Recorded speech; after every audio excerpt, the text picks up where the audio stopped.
Right on the countdown. I'm a MILF and I love to fart. Welcome, welcome to Two Trash Pandas and a microphone. This show that loves to fart. That's the intro now to the show. Fuck. All right. Come on now, Substack. Be nice to us tonight. And there it is. What? No. Oh, we are live. Okay. I wanted to make sure we were live on Substack before we really got into it tonight because everybody's going to be. I wanted to make sure we were live on. Oh yeah, sorry. I know you all can hear me. I am going to private message you the link, so if you want to What, promote to it, this? Yeah. Oh, that's right. You can't promote it tonight. I'm sorry. You promote it, motherfucker. I can't do that shit. I'm doing it right now. Right? Actually, yes, I could. there we Here. go. Jesus Christ. I can. Jesus Christ, yeah.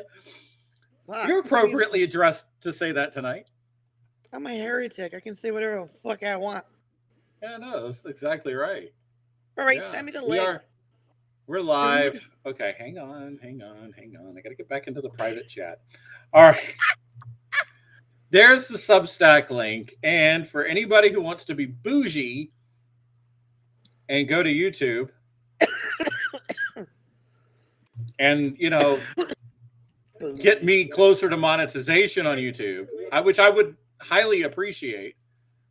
I sent you the YouTube link, and I'll put the YouTube link in the chat as well. Hi, Oceana. How are you? Miss Hughes, how are you?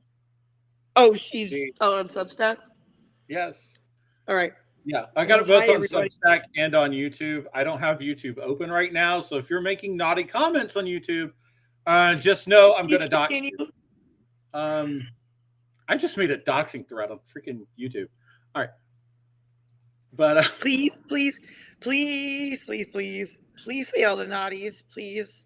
Be naughty, be evil, be wrong. What remember, YouTube rules is we can't say fuck for the first 5 minutes. Oh shit. That's YouTube's rules, right? No, I'm dead serious on live streams. You are not supposed to cuss within the first 5 minutes. Fuck that shit. Fuck it in the ass. Yeah. Hey. Fuck the fucking fuckers. Hey, I'm not monetized on YouTube, so right here. Oh shit! That slipped? I can't believe I just did that. I almost sounded like a fucking masshole. I said fucking cat. What the shit? I need to get the fuck out of the East Coast again. Why am I blushing, Oceana? Why don't you tell the whole chat why I'm blushing? Okay, you realize you're live when you're sitting there saying, "Why are you blushing?" I don't know. I didn't know. Well, because Oceana asked me why I was blushing. Why are you? I don't know. I didn't know I was blushing. Your girlfriend, or is it what? Maybe I'm just naturally blushing. Who knows? I don't know. Okay. Are we going to talk about this quadriplegic murderer who played? Oh my God! Yes. Can we please do this? Oh my God! Can I just tell you something? I set this up. I know where La Plata, Maryland is. I've been there many a time. I know Charlotte Hall and shit. And by the way, cornhole is played up here in Vermont too. Just to let you know. I guess maybe because I hear the word cornhole, I do not think of a game. Cornhole is a verb. Cornhole is what you do in prison. Anyway, and I don't know if people actually know what cornhole really is. If they saw the pictures. I can't even say the goddamn name without fucking laughing. It's fucking beanbag toss. It is. That's all it is. Beanbag tossing. But we all have to have names. We all have to have stupid names now. So now we have a verb that what you do in prison. Or with willing participants. Mm-hmm. I would say my mind is in the gutter, but I mean, it only goes to the gutter when it comes up for air. Well, there you go. So it's really interesting. He was a quadriplegic. He was born that way. And I saw pictures of him. So he had legs and everything. So he had That's good on a shirt, prosthetics though. and shit. But the thing that catches me is that he fucking shot the dude in the car. I'm like, if that is not some like mafia-esque, which I'm gonna tie that into the Substack mafia thing here, but you fucking shoots him in the car with two Oh my witnesses. God, it is. What? It's mafia shit. It I mean, is. like, It's so fucked holy up. And then he shit. pushes him out the car, and he's got these goddamn two people who just saw him do this, and it's just like, you have got to be fucking kidding me. This is so Maryland. Actually, it's Southern Maryland. So it's like, this is like the most motherfucking white, trashy mafia bullshit I have ever heard in my life. Oh my God. Oh it was my awful. God. I mean, seriously, like, Fucked. this was, by the way, this was my, for those of you who did not listen to Game Day in the Carolinas, yes, you can go on Substack and listen back to my Saturday morning sports talk show. This was my idiot of the week. What, the quadriplegic? Yes. Mm. Because, I'm sorry, professional cornhole? Yeah. Professional cornhole. Yeah, they got tournaments up here too. Yeah. I mean, you live in South Crackalacky, Gamecock. Don't even go there. Talk about a ridiculous name. I know it's a fucking bird, but why the fuck do you name your college fucking team Gamecocks? You know you're gonna get fucking just absolutely just ravaged with this. I wasn't alive in 1899 when they named the freaking mascot. I don't know. I wasn't born and raised in goddamn Vermont. I do not know why it's called cornhole. Cornhole. But it's dumb. So stupid. Actually, I think I actually know why it's called cornhole. Because I think it was originally played with corn husks. I was gonna say, what did you do? Throw corn cobs in a hole? Oh, talk about that actually could be the what the fuck, Doc? That's fucked up. All right, now, okay, I'm sorry. We're going down the rabbit hole. Do it. Oh my God, there are so many double entendre jokes with this stuff. Why is it called cornhole? Why are people actually asking this? Or are you just... Why do they put corn to hole? Oh my God. You're a pervert. What the fuck is going on in my brain? So why is it called cornhole? Why is it, Yanni? From the American Cornhole Association. Oh, Jesus, mother of fuck, could we not with this? Oh my God. Go. All right. Hang on. I'm going to share this with the crowd. I'm going to share this with the class, actually. Share it with the class. Share it with the class as soon as it decides it wants to pop up. So why is it called cornhole? Ever been tossing bags with friends and thought, wait, why do we call it cornhole? Jesus Christ, you can't make this shit up. Here's the quick answer. Okay. A little history. Too fucking late. All right. The name cornhole comes from the bags are once filled with dry corn kernels and the hole in the wooden board players aimed for. So literally the corn was made out of, the bags were made out of the corn or had the corn in the middle. And what? Stupid. But that's why they call it beanbag toss, because the fucking bags had beans in them. All right, you want to understand something up here? They can't say beanbag tossing because you put tossing in there, they think tosser or whatever the fuck. So, cornhole, it's like, it's only like one word, really. It's cornhole. It's just 2 syllables. Oh my God. So there you go. There's your useless bullshit for the week. Why do they call it cornhole? Okay, you're out on Substack. I'm pretty sure they've had, this is like their worthless piece of bullshit for the second. Like for the 1 second. We're hardcore now. Cornhole does sound way worse than beanbag toss. I'm not even gonna fucking lie. All right, they've got on a musket. There's this like little thing. Look it up what a touch hole is, like really what it is. Oh but no. Why? Up here there's you call somebody a touch hole. But there was legitimately something either on a musket or a muzzleloader or whatever it is called a touch hole. Oh, okay. So we're going back to the American Revolution on that shit. Duh. Anyway, yes, people, you learn shit on this show. I've been watching a documentary on the American Revolution. It's the Ken Burns one's PBS documentary. Oh, it's so good. It's so good. So good. So good. Does Ken Burns make a bad documentary? I've never watched one that was bad. I don't think he has either.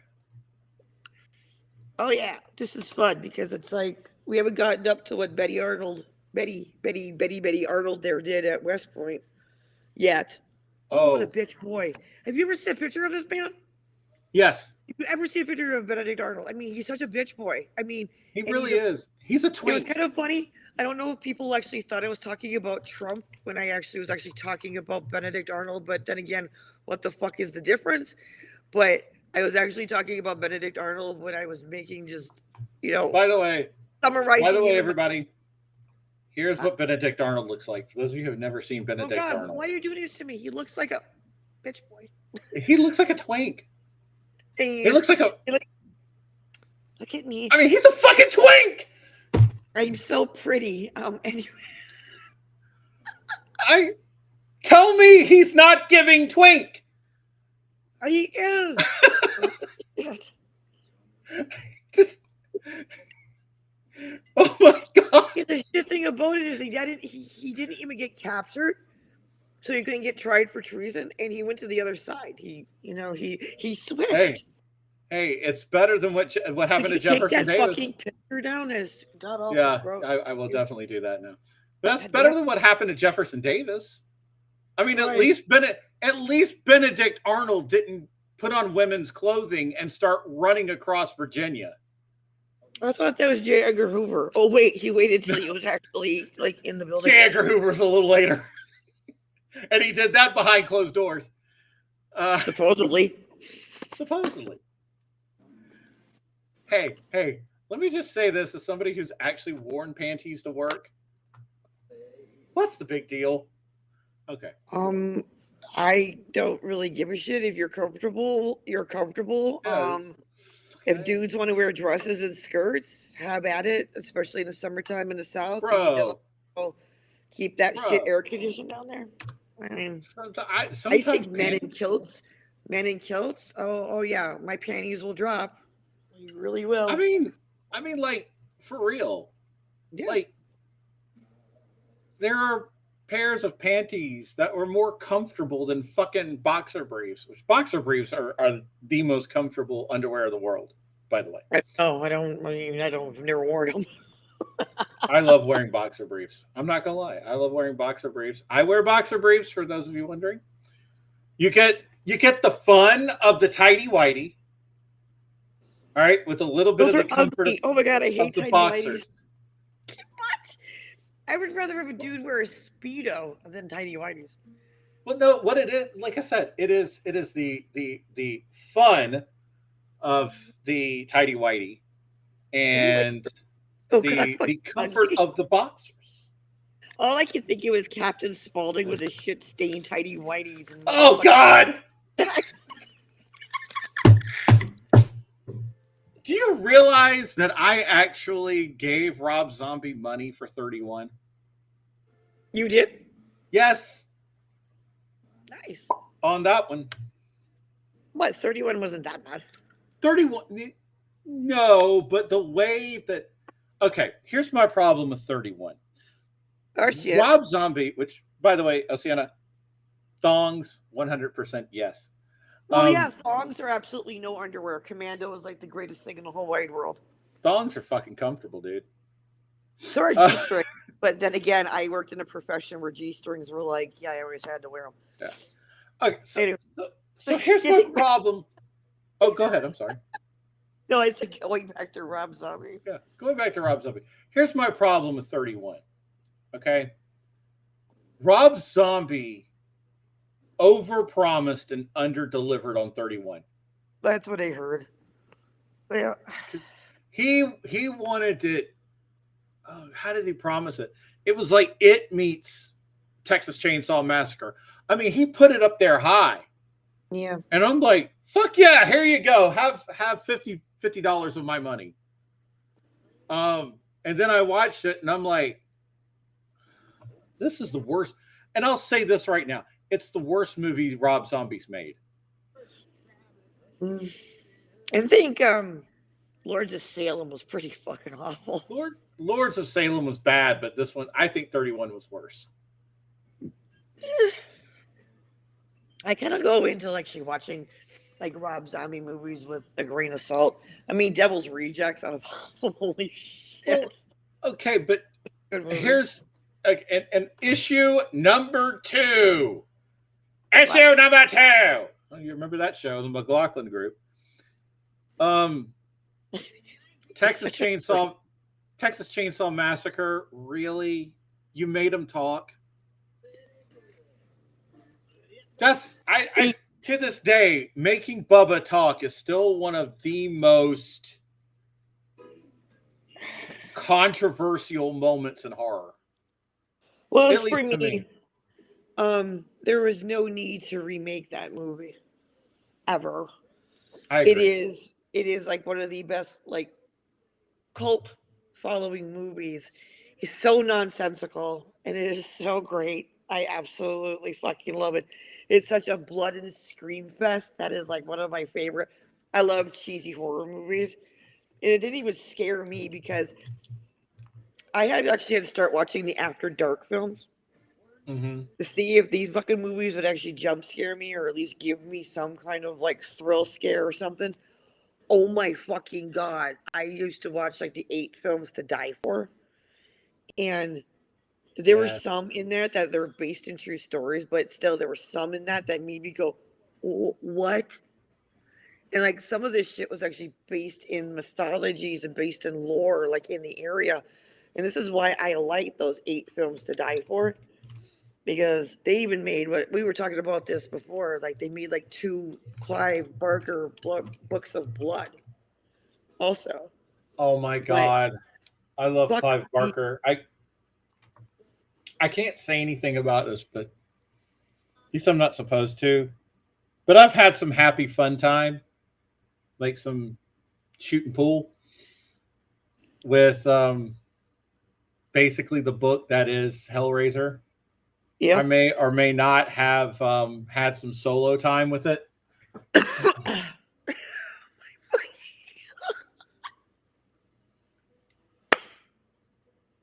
Go on.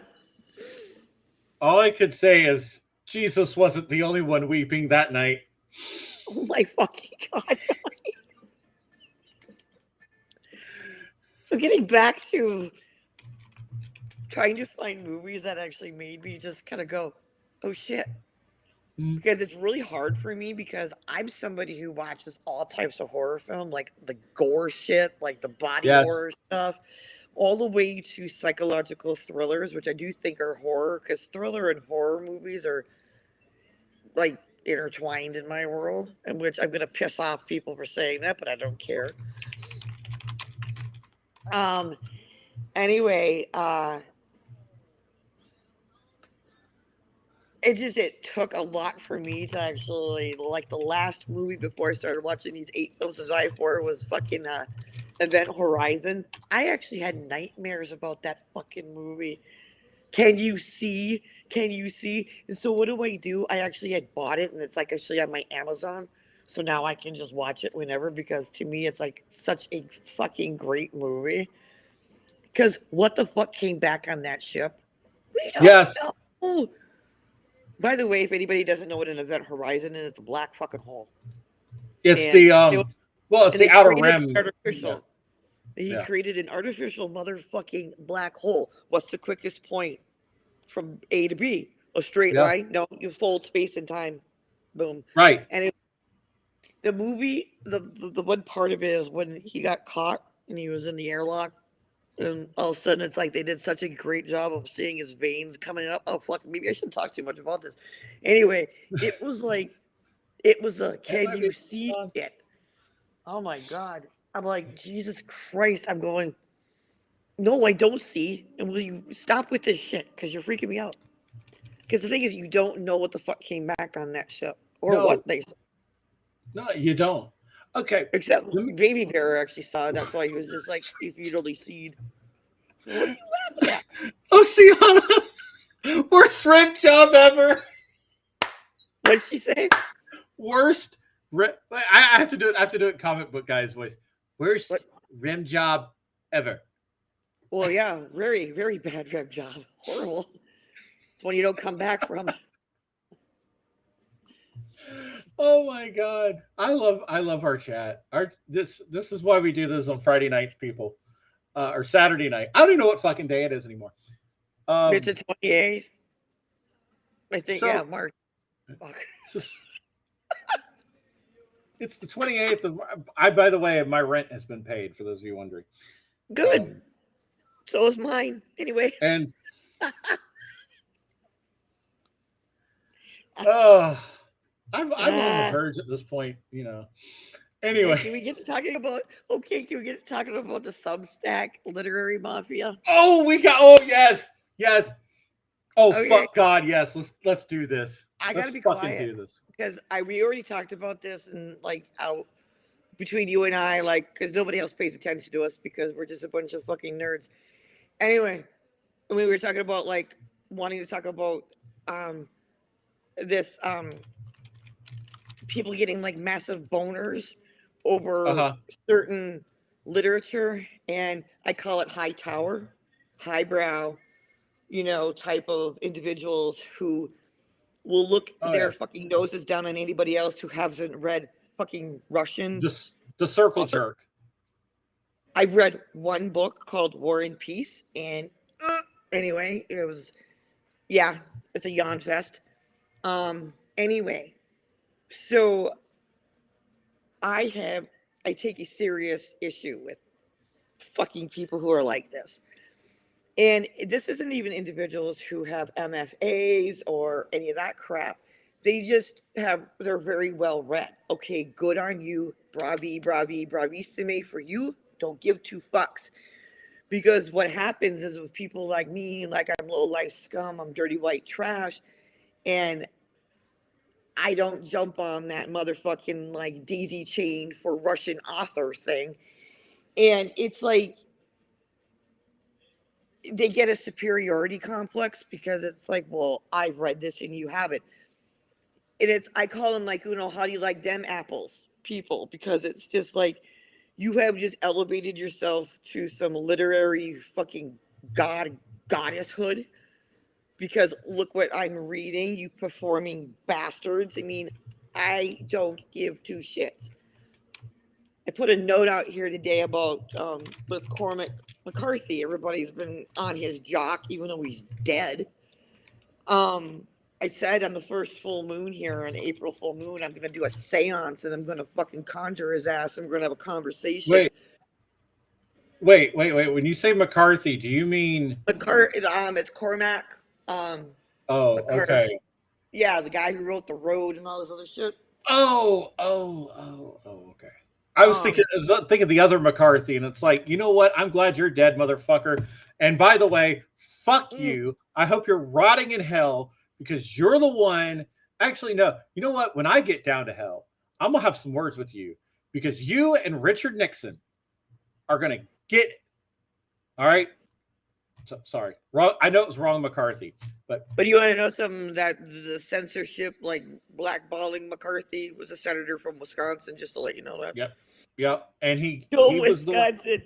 Anyway, for those of you who don't know, Richard Nixon was actually his right hand during all of that. I'm sure it was. He was a senator from California, and he was McCarthy's right hand, and the Republicans like had a fucking hard on for him when they drafted Ike. So anyway, so getting back to this literary, like, people who elevate themselves out here to that shit. And it's just I also have a fucking problem with people who sit there and talk about shit. And I'm gonna be like inquiring, like, what does this mean, or like what, like, especially it's like what certain like like acronyms mean or these stupid abbreviations do. And it's like when people use that kind of stuff, Mm-hmm. and it's like not everybody's gonna know what the fuck you're talking about. And to sit here and actually act like you were like you've elevated yourself because it's like you have used this stupid acronym, and it's like not everybody does text lingo, and Yes. it drives me fucking nuts. And I really try because I make up my own words, my own my own combinations and shit. If somebody asks me what the hell I just like what I meant, I'm not going to be an arrogant piece of shit and be snarky. I'll actually say, Right. "Oh, this is what it means." I'm not a dickhole when it comes to that, and I'm a dickhole, you know, other times. But anyway, so I've had a time. I I really have. I've been out here for now going on almost 8 weeks since I totally nuked my other account. Mm-hmm. And in these 8 weeks, if I was able to reach through the screen and throat punch people, I'd be doing it. Does it Um, does it seem like that since everybody started basically running from TikTok? I don't even think this really was a thing before like TikTok became all oh daddy Donald, oh daddy Donald, oh daddy Donald. Um no, this has because been Book Talk ran over here. well. Here's the thing. On my old account, I had a time at it. It was actually my first year out here on Substack. Sucked massive donkey dick. It was so bad. And it was. I went through some shit, like not good shit at all. Nuke that old account because it clears all of this shit out, like it's gone. And I actually was not going to come back to Substack until I Glad you realized, did. well, I needed to for various reasons. So this account, I have been out for almost 8 weeks, and I am so glad that within less than a month, I pissed off plenty of people out here. Well, And I'm going just because I don't like Ian Crottenroch. I think he's a fucking dangerous individual because his fucking people who follow him are rabid Kool-Aid drinkers. oh god, don't get me started. And I had one of those rabid fucking Kool-Aid drinkers come at me before I left for Tennessee earlier this month. Like literally came at me. But the fucking thing is that the bitch didn't at me, so I didn't know about what she had written. She added everybody else in this stupid fucking rants that she does, but yet she didn't Oh, at me. by the way, everybody wants to know who you're talking about again. Who? I'm been to. I what? Do you, what? The You mean the, Ian Crotton? Ian Crottenroch? That's what I call him. Oh, what's his real name? I think y'all can figure it out. Well, He's got really long. He's got really pretty hair. Oh my god! I don't. You know what? I hate him because he probably uses more hair product than I do. No, gentlemen, you cannot use more hair product than me. It is not. No, that does yeah, I think not. so, Neuro. He's got really pretty hair. He does these really great videos. I mean, he is like so godlike. I mean, his potato is Oh, in the wrong of course. place. Does anybody really know who I'm talking about now? He's got really Yeah, pretty hair.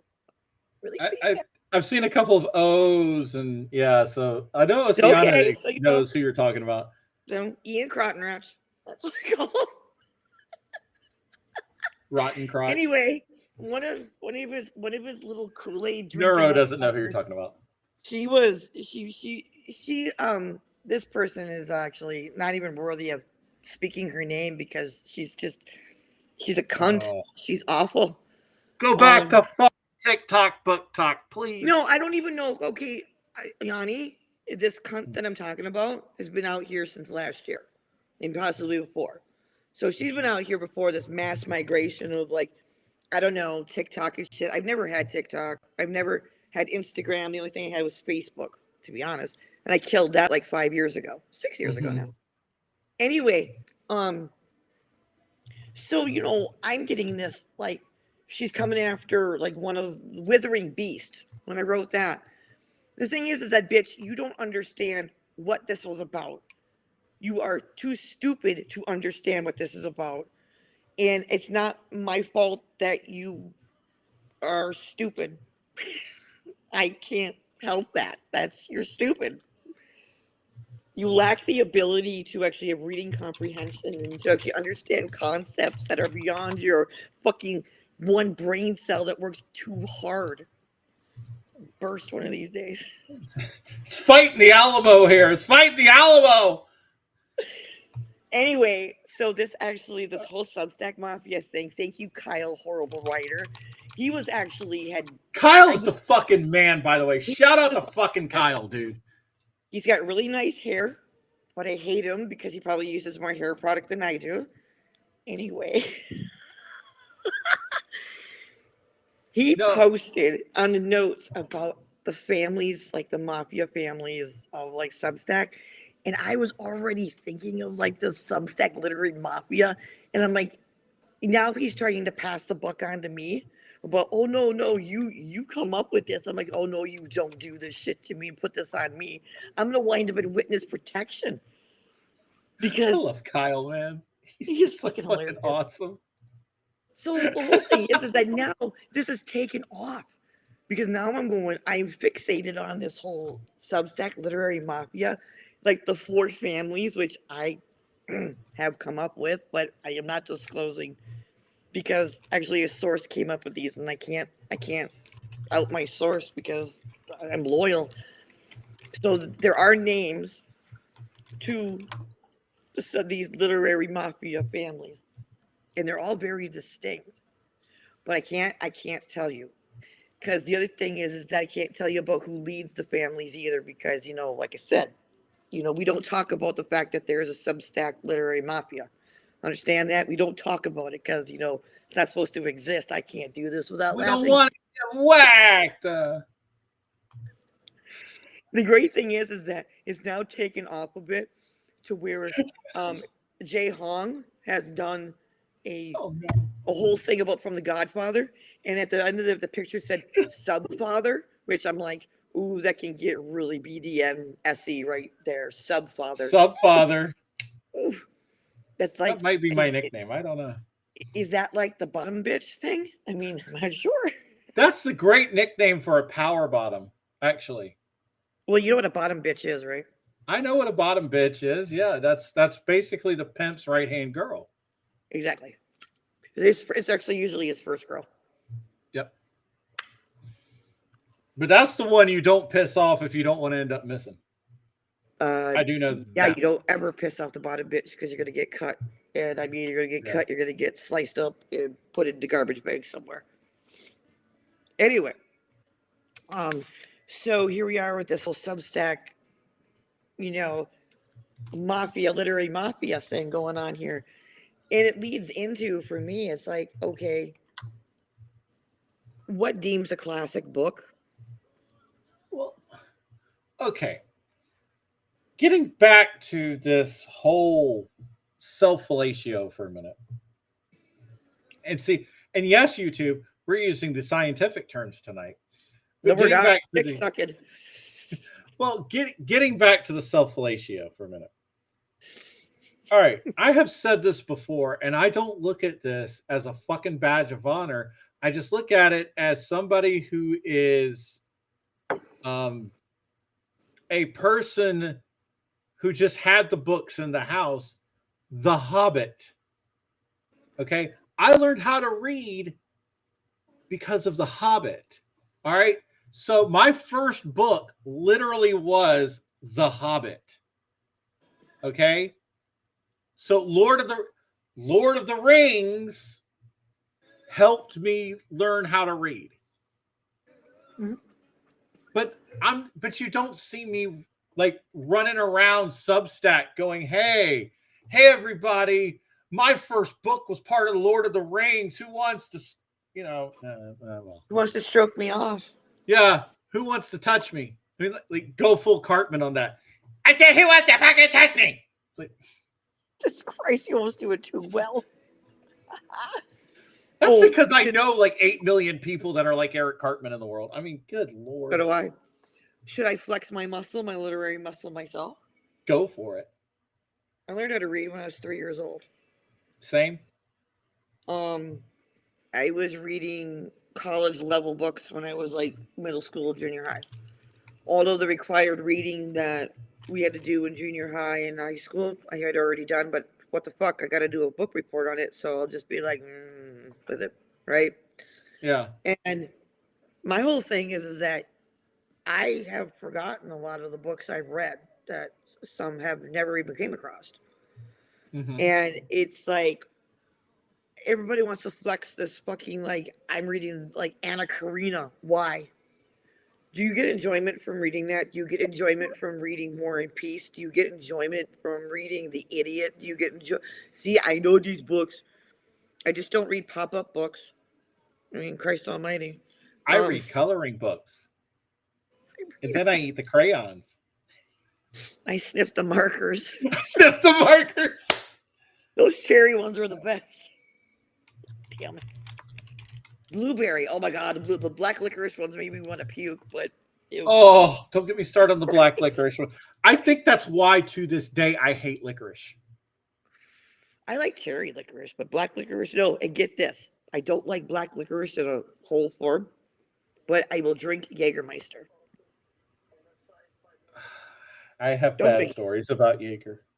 Okay, we can get to the bad stories because talking about the Substack literary mafia leads me to I'm a writer after all, and wow, I'm doing really two bad habits that make no man want to date me because I've been black flagged anyway, which is a really great man.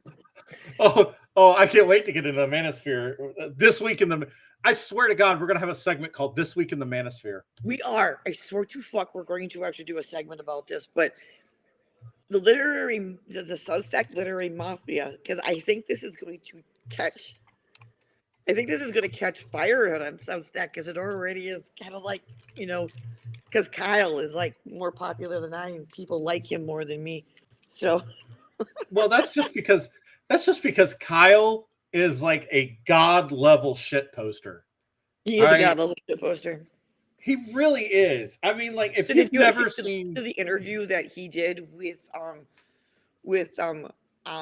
call him Wayback Machine because god damn it, Dan and Honor.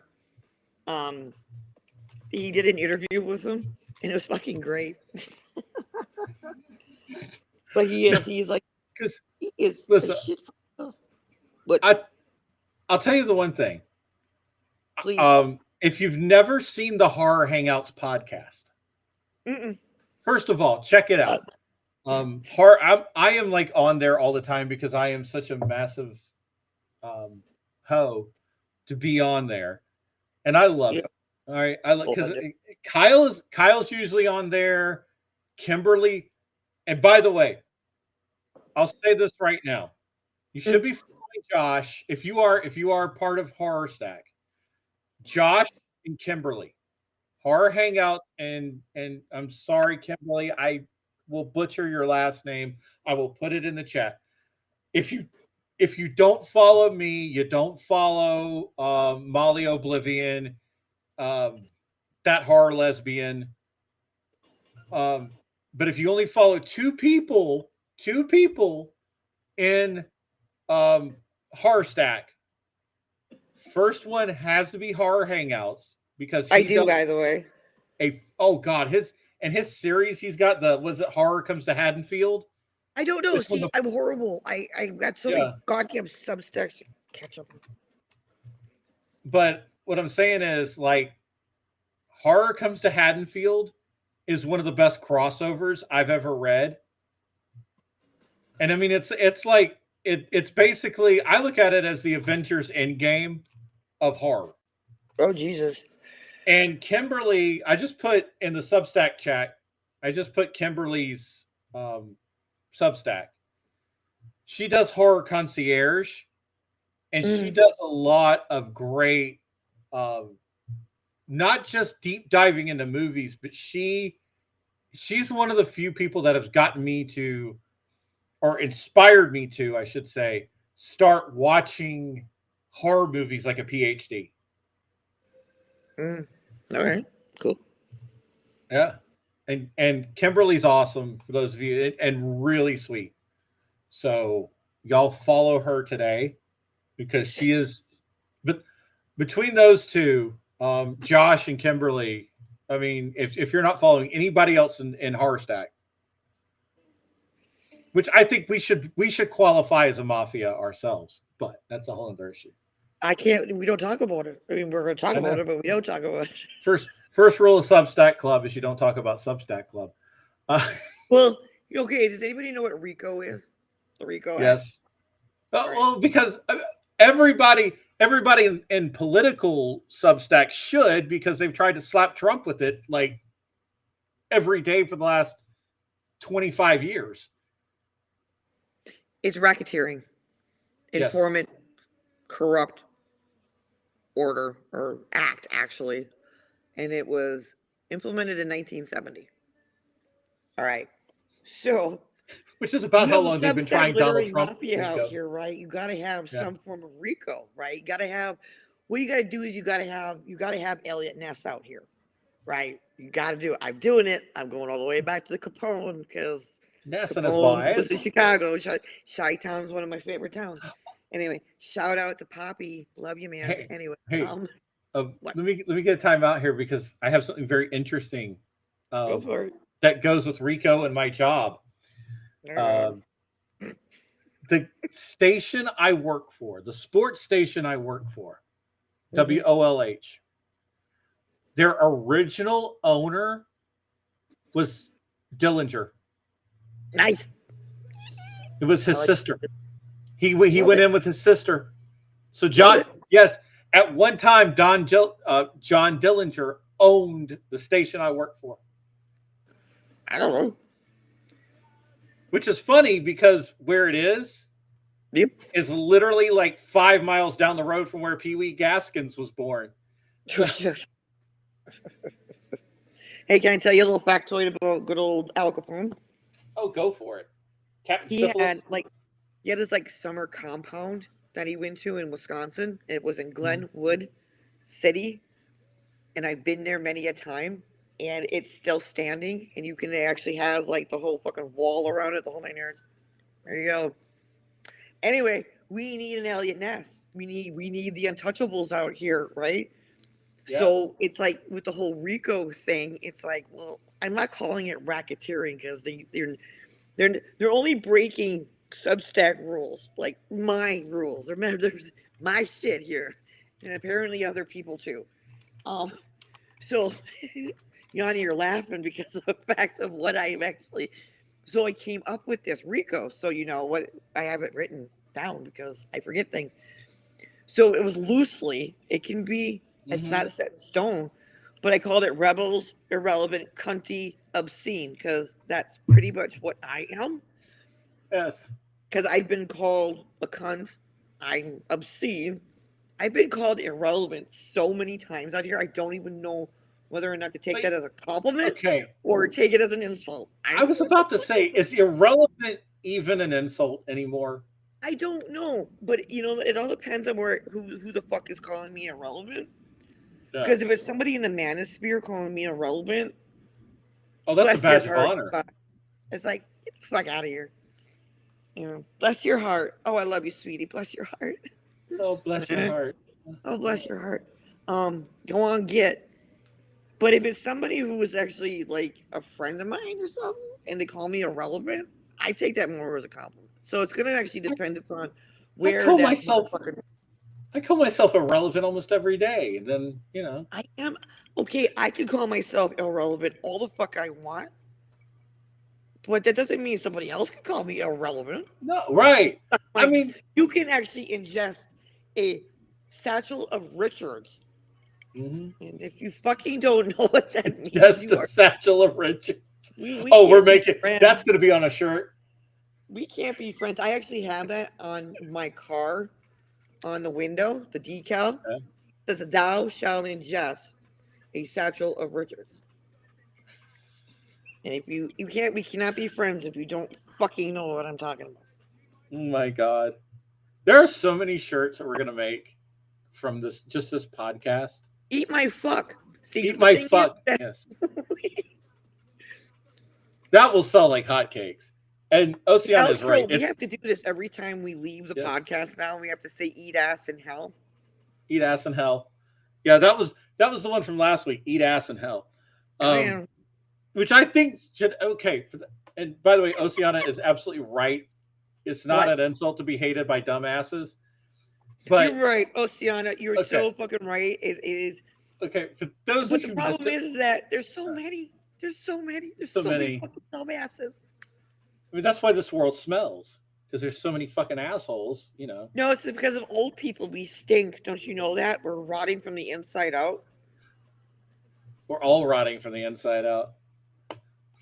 We stink. The minute you're born, you start dying. It's like, but okay, for those of you who missed, who want the lore drop here on Eat Ass in Hell. For those of you who missed it last week, go back and watch the show. But I have been on this crusade that if I ever remake The Exorcist, I am going to change the line, your mother sucks cocks in hell, to eat ass in hell. Or your mother eats ass in hell. And she likes it. And she likes it!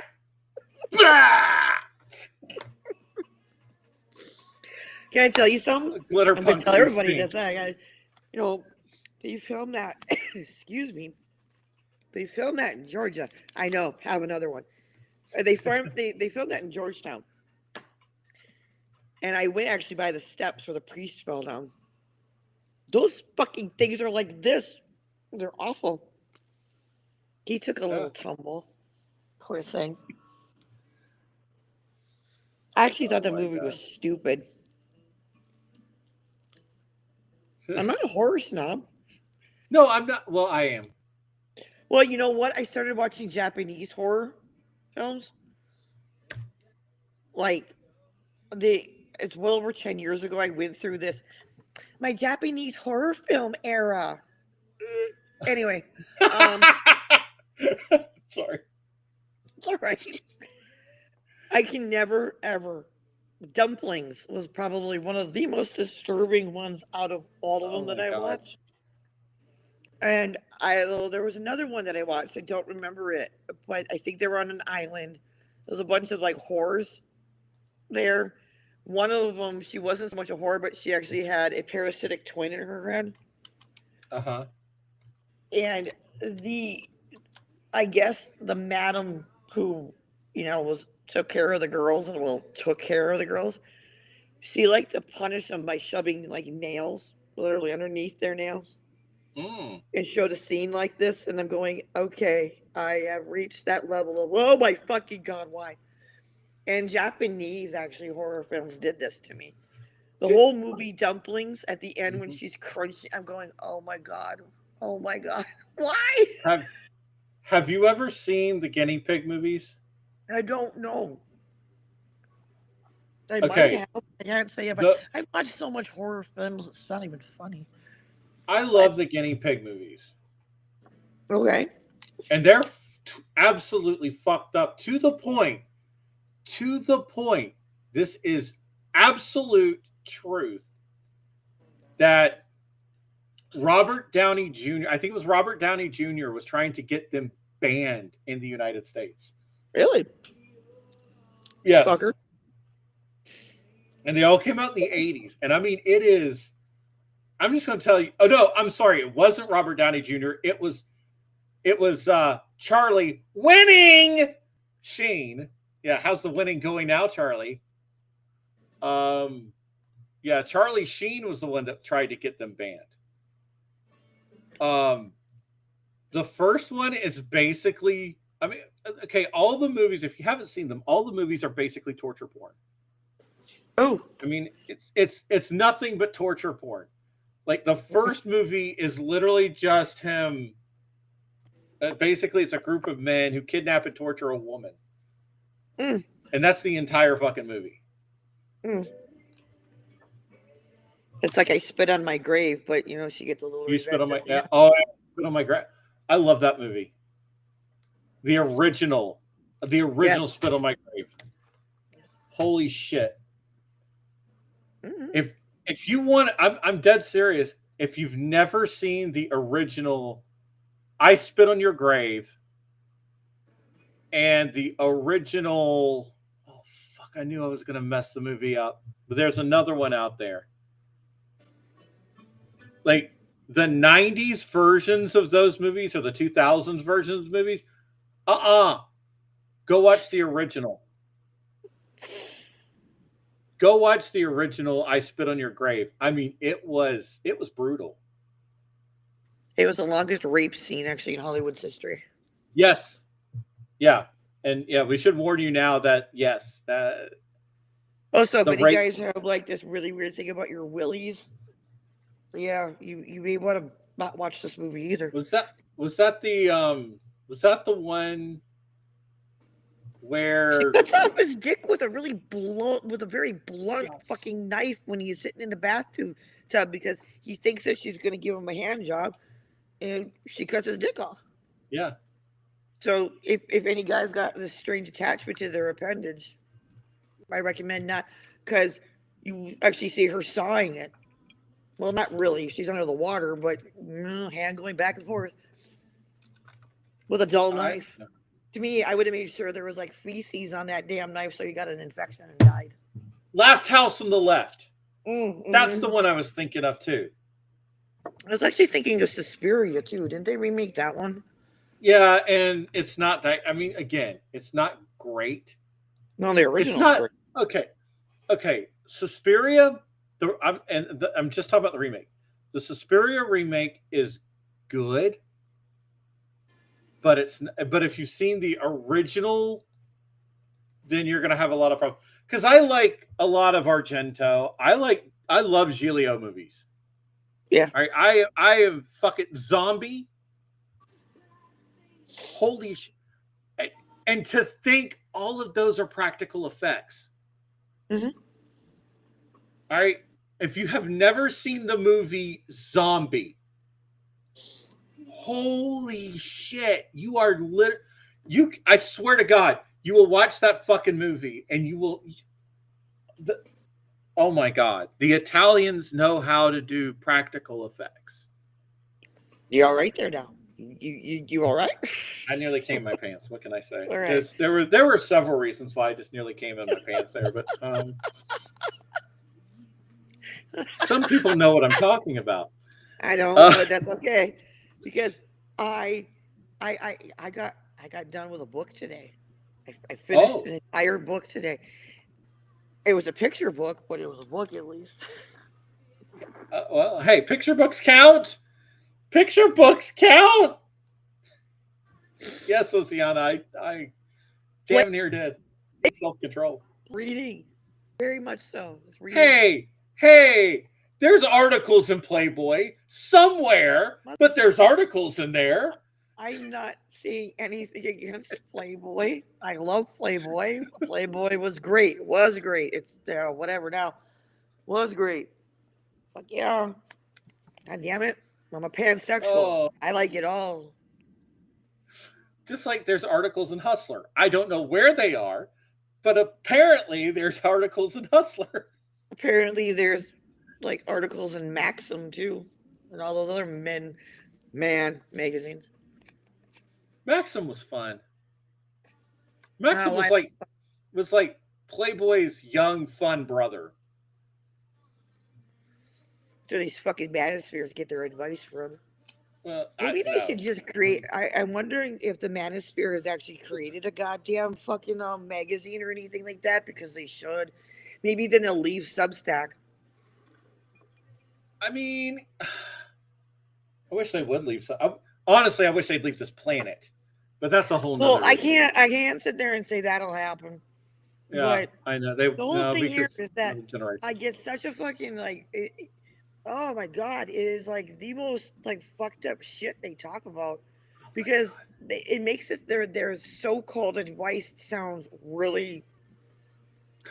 practical. That's right. the hook, but it's not practical. For those of you who are on Facebook, and I don't know if he's on YouTube, I don't know if he's on TikTok. I assume he's on TikTok. There's this guy called Speech Prof, right? I watch his videos all the time, and he is like the ultimate reply guy to all of these fucking tiny little shrimp dick Little manosphere fuck asses. Yeah. Who, by the way, right here. Gnat. Yeah. A gnat's more hung than half of these manosphere guys. My duck is more than these guys. which, by the way, I have a funny story we're going to bring up here in a minute. Anyway, it's actually related to the manosphere. Please tell me it actually is related to this. Oh, related. But anyways, Speech Prof, I shared one video today, but there was a second video that I watched from like 2 years ago. And it's one of these fuckboy, I'm crying in the truck. That's how you know I'm such a good speaker. You need to listen to me because I'm doing it in my truck. This mother of fuck. Dumb fuckers. By the way, I am so MAGA. I have advice for you. Jesus God, here we go. Okay. Stop doing shit in your truck. All right? Just because you podcast or make your TikTok in your fucking dumbass F-150, which you probably can't afford, you're probably going to have to turn in to fix your damn teeth. Which, by the way, probably like rent-a-centered it. 5 teeth. Anyways, back to this. MAGA, stop doing shit in your truck. No, please continue to do so because you got to give the rest of us some entertainment. I'm so sick. Y'all are stupid. Hey, libtards! Don't you know Trump's your daddy? Like, no, wait. Okay, can I just say something? I love it when Bubba there, sitting in his truck, sits there and calls people like libtards.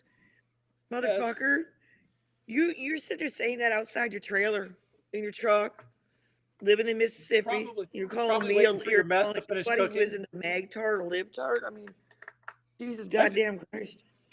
Well, I have more derogatory terms for maggots, but yeah. And I'm not talking about like, because there are still like a handful of sane ones. What? Yeah, there's still a handful of them. But anyways, my whole okay. So here's what happened, right? In this Speech Prof thing. Oh, it's the guy is in his truck and he goes, women, I'm going to tell you something you don't want to hear. That's creepy. Okay. Why? And second of all right, this is where my ADHD brain's going to go. Second of all, why the fuck do you have to say that before you're about to say something douchey? Oh, you're not going to like what I have to say. I already don't like you. It's like, I'm sorry. I don't like the fact that you're breathing, but go ahead. Tell us what's on your little tiny mind there. And he goes, women, you're not going to like what I have to say, but every man was nice once. And then he found a woman that he gave all his effort to and was really nice to them. And she rejected him. And it made me poopy in my pants and cry. And all right, I'm just going to say this right now. All right. That's called being a friend. And if the friendship evolves into something else, oh my God, you hit the jackpot. All right. But it's like, oh, yeah, I became a total douchebag because I was nice to a woman and she didn't spread her legs for me. Jesus fucking Christ. I'm just going to cut my probably stunk. Off. Oh, it probably does stink. But watching those... Like probably smelled like fucking Natty Light and Axe spray. Oh, God. Yes. I'll tell you that much right now. The Axe body spray was coming off of that fucking video. Like anything. my God, this shit is like the most. But I nastiest swear to crap. God, every time I see one of those videos where it's like, women, I was nice to a woman once and she friend zoned me. By the way, I need to calm down for a second because that term. Yanni, Oh my fucking God! Yanni, this is what you need right here. I will go full monster drinking Kyle punch the drywall on that fucking term. Put your lips around that and Oh suck. my fucking God. The friend zone doesn't exist. It is literally something you made up because you are an inadequate, tiny-dicked loser. Okay? You are mediocre. I'm going to go full for Rick fucking Flair here in about 2 seconds.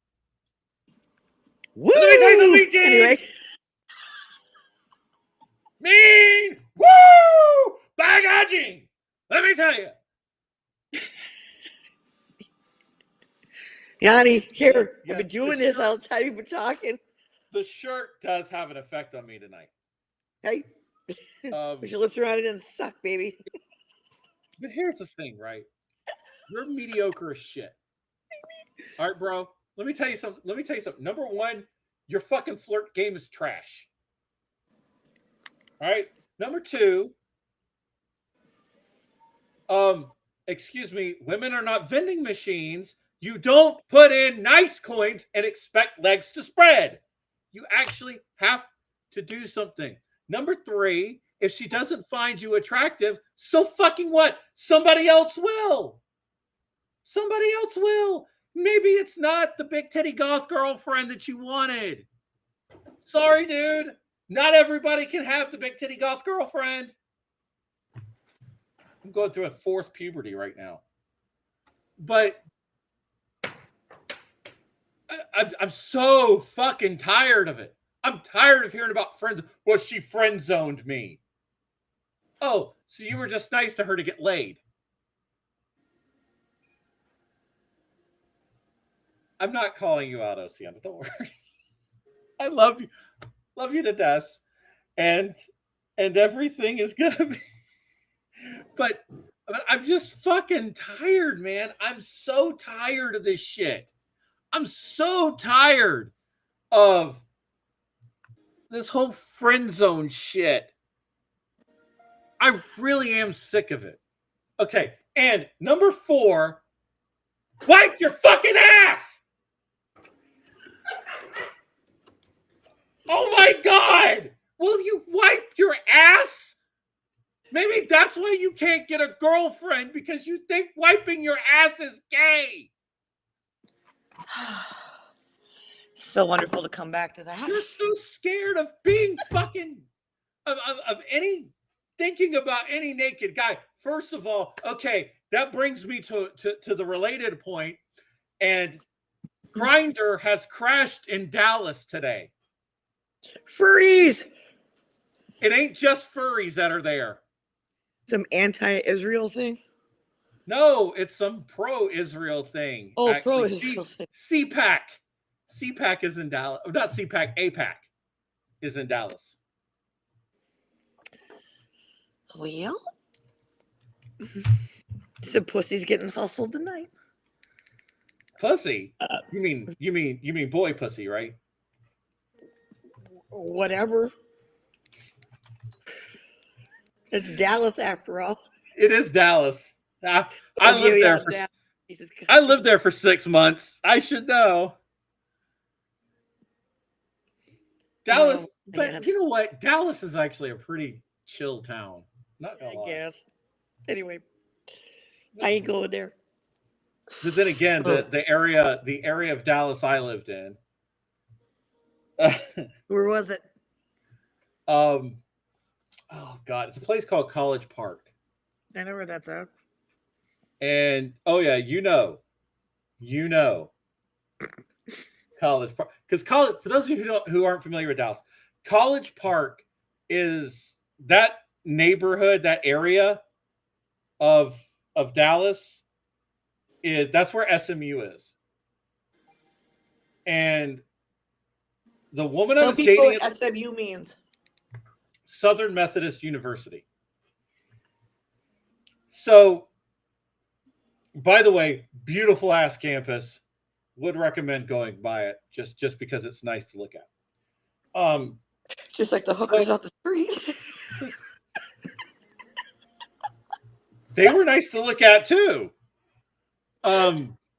Anyways, the woman I was dating at the time, we walk down. I'm not even kidding you. We would go down 2 blocks from her house and walk down that street. And she's like, "Oh, by the way, Troy Aikman lives right there.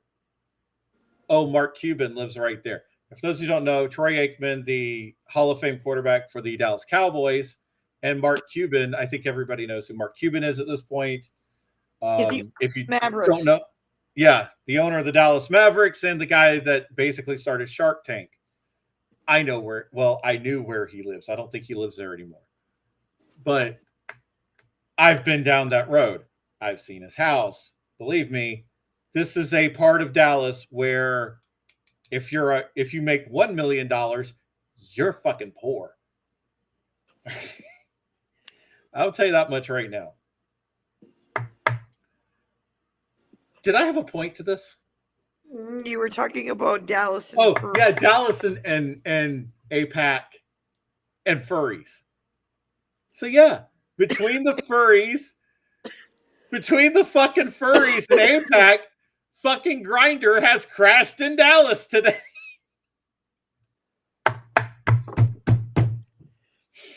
Fucking A. Oh shit. And I'm just, you know what? I'm going to say this right now because I don't think I've told a lot of people this. I have slowly developed a furry fetish. Soft? Like the soft? Yeah, like the... Yeah. Soft. Velvet. Soft. Velvet, yeah. I am really ashamed of myself on this one. Why? That's probably the most shame. I'm not joking. That's probably the most shame. No, it's actually not the most shameful fetish I have. Oh my God, no. Are you kidding me? Oh, honey. But honey. I draw the line. I draw the line at diapers. Okay? I draw the line at diapers. Geez, sorry. All right, crinkling is not my thing. What the fuck is that? Okay, so ABDL people, that's adult baby diaper lover, I think is what an adult baby diaper something. Anyways, they run around in diapers, and the reason why it's called crinkling is because it's the sound the diaper makes. When you run around. No, fuck. No. So, funny story is, I think it was 2016, they had a furry convention called Rainforest. RAINFURRIST. Scouts honor on this one, y'all. I've seen the YouTube documentaries on this shit. I am mentally scarred. I'm done. Because of this. They got kicked out. Everybody got kicked out of the hotel because, first off, somebody had ripped a toilet out of the wall, a urinal, and the second. Okay, then you had. Please tell me they had somebody crinkling down the fucking hall. Every fucking night. They had crinkle, but they didn't have crinkle. Crinkle. So you had full diapers. Like people were actually using the diapers as they were intended and throwing them on cars, which, by the way, I think is actually a legitimate crime. And then you had, I think they said you had like literally a shit bomb. Yeah, they were literally shit bombing people. And then you had, I think they said somewhere around $10,000 worth of amyl nitrate. Did you just say anal nitrate? Amyl nitrate. And for those of you who don't know what amyl nitrate is, poppers. Oh Jesus! Oh that shit. Okay, yeah. Oh, I got a new term Poppers. just came I to mean, me. okay, I've dealt with poppers before. You know, you do poppers when you want some real fun time. Yeah. But to see it in boxes, and I'm talking full ass boxes. I was trying to find a box around here. I don't have one. But I mean, the boxes were probably about, it's a little too big for the camera, about this big and about this big a wide. Full of fucking poppers. Yeah, buddy. Like, dude, all right, I enjoy poppers like the next person does. But goddamn, that's a lot of jungle juice. By the way, new term for Substack, because I have now deemed what I write as a new literary movement called shit literature. Shit literature, I love it. Keep it in your head, it's shit lit. Just if you all are cannot keep literature shit literature, just do what you do best and abbreviate it down shit lit. All right? Shit lit. Anyway, it's not chick lit, it's shit lit. Anyway. Maybe what are you trying to become, the G.G. Allen of fucking Substack now? Yes. Okay. Anyway. I approve. Shit bombing. That is what I'm going to call my rapid fucking carpet bombing notes. Shit bombing. Shit bombing! And especially Kyle, the horrible writer there. He likes to shit bomb. There we go. Yes. You heard my God. Too bad you weren't out here. Right. I'm going to start doing that. Shit bombing? Shit bombing too.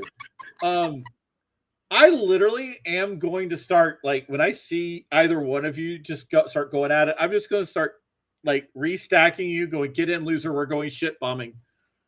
Here you go. How are we not being thrown off of places? I will go into his shit like that, or I'll restack it, and I will just, if I'm in one of those moods, no stopping me, man.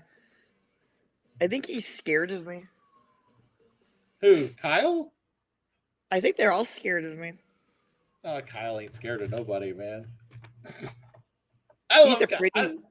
He's pretty. He's pretty. Like I said, he's got long hair, and I hate him for the simple fact is that he's probably got more product in the bathroom than I do. Who, Kyle? Yeah, he's got long hair. Or well, I have long hair. Huh? I have long hair too. Well, it's longer than yours. This is true. So, but it's not like Ian Croton Rocks, because that's, oh my God, he has he has the sexiest, prettiest hair. He says, oh, I just want to do this to it. Okay, for those of you doing that too, if you'll give me some really great literary knowledge. Oh my God, I hope so. All right, so for those of you who want to know my hair secret. No. I make it sound like it's a piece or something. No. I'm dead fucking serious when I say this. I only put shampoo in my hair once a week. I only wash my hair once a week? Yeah. I mean, I'll wash my hair every day, getting all the sweat and nasty shit out of it.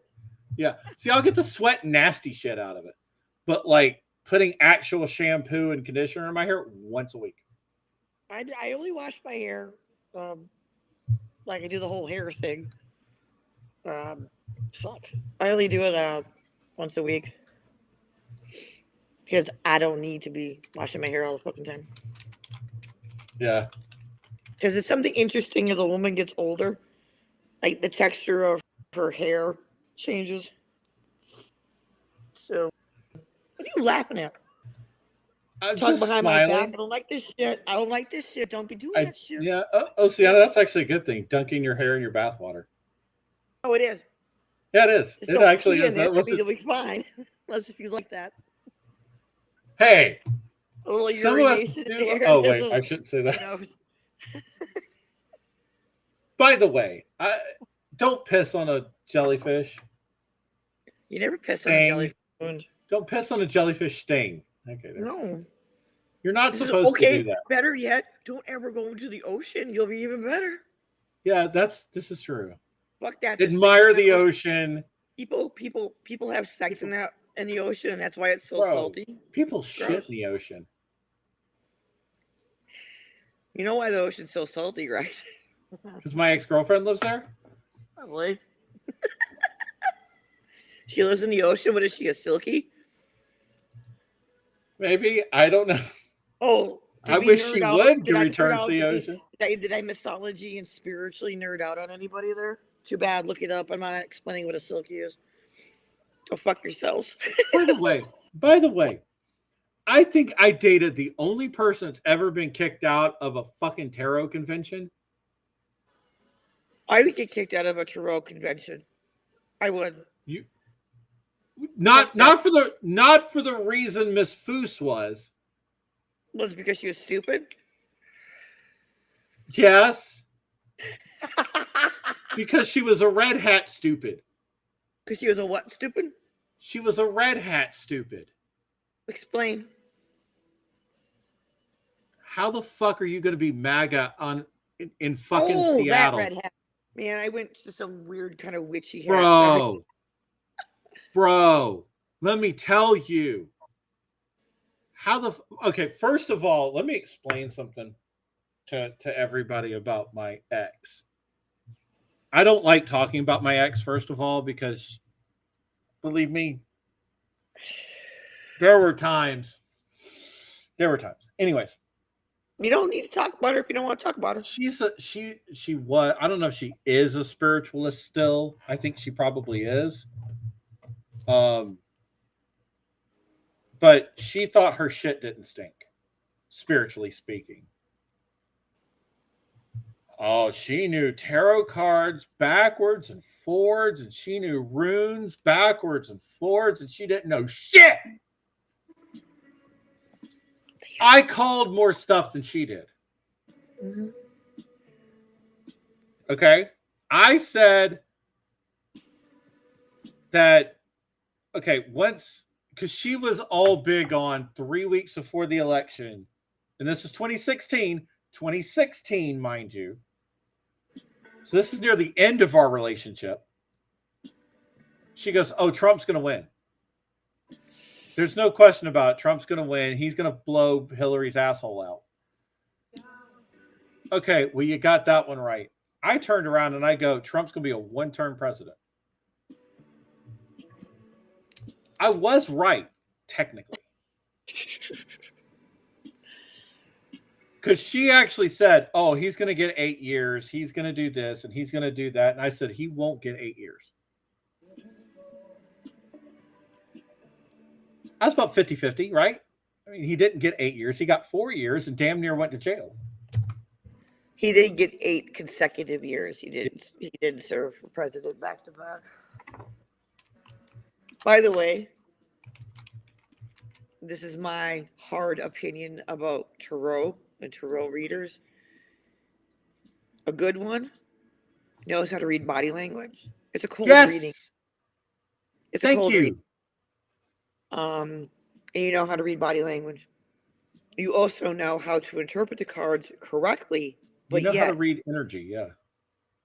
That's what it is. You actually read these cards correctly, but you also read the room in the same tone. Right. So that's exactly what. That's the one thing. That's the one thing dipshit never got through her fucking head. Well, the thing is, it's like reading the room and reading people. Is a talent. You got to learn how to do that. I'll tell you the truth, and that's the one thing that I can't stand in spiritualists. All right, is arrogance. Mm-hmm. Just because you know how to read tarot cards, and by the way, Oceana is one of the best I've ever seen at reading tarot cards. Yeah, just because you've known that and you know your book inside and out. I have a different deck. Like, my ex could not read my deck. What was it?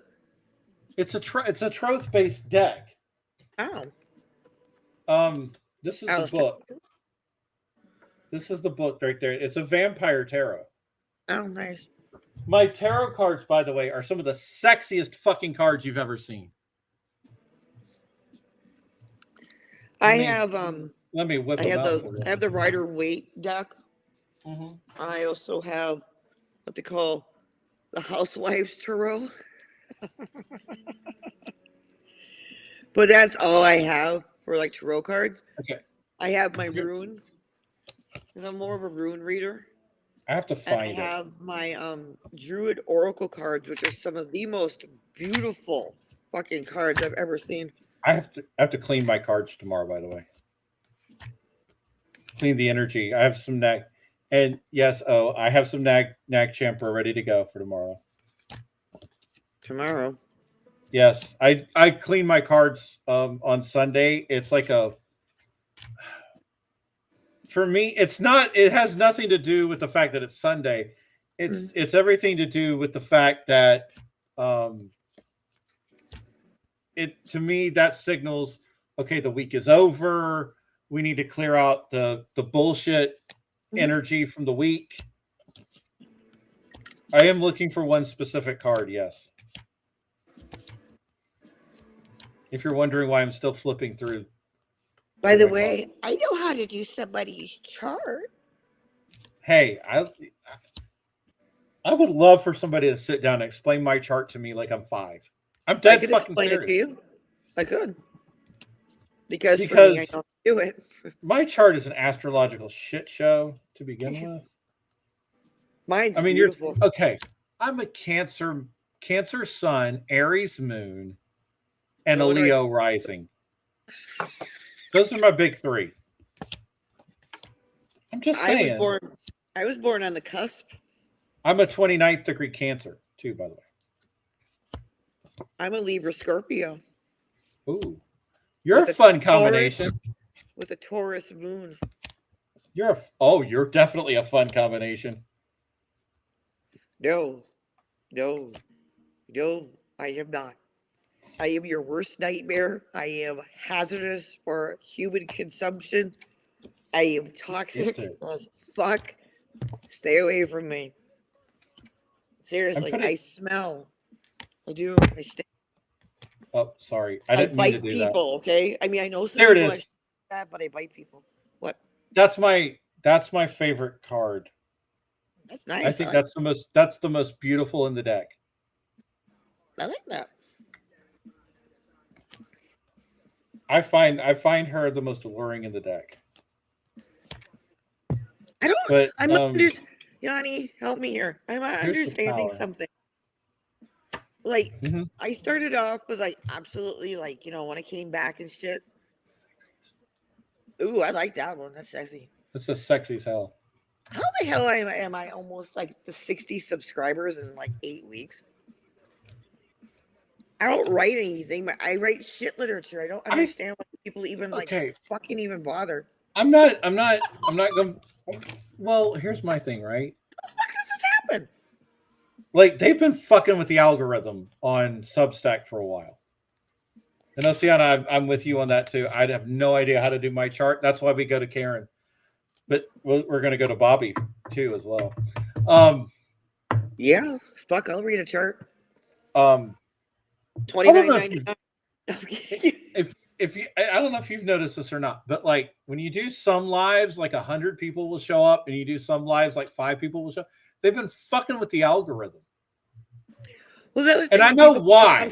Live, the number doesn't drop when they leave, so it gives you a false number about how many people are out, like watching this. I also know why they fucked with the algorithm. Why? Tell us. They want their fucking moronic libertarian asshole bros to start infiltrating this site, asking people what the age of consent is. And I used to be in this fucking world, so I know what I'm talking about here. Because that's when the Libertarian Party really went to shit. is when Moscow Angie and her little, why do we have the age of consent posse decided that they were going to take over. It's what they call the Reno Reset. I was there for it. I call it the Reno Coup. And when they did the Reno Coup, the next thing we know is 2020. You know who they nominated for the Libertarian Party? You know who they nominated? Donald fucking Trump. Mm.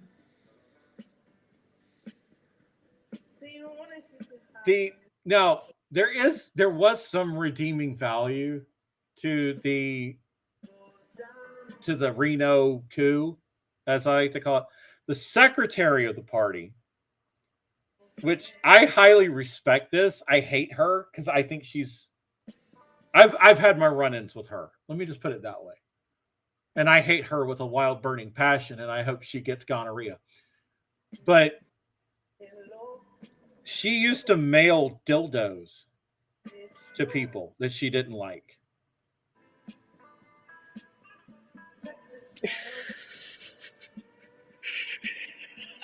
I think we all know what the implication is there. You just gave me an idea, by the way. Oh, I'm doing it. I'm doing it. Doing what? When I get the money, not only am I going to buy a dildo to mail, I'm gonna wrap it in fucking barbed wire. And send it to who? People I hate. Well, my idea is this. You know how you can get a bag of dicks? Candy-wise? Yes, the gummies. Whatever. You can have them sitting on your tongue and dissolve. I mean, the whole Yes, cock and balls, the whole thing, right? I would lick on I a want to cock send and one balls of lollipop those on this show. to all of my lovely individuals who can, seriously, here's a bag of dicks.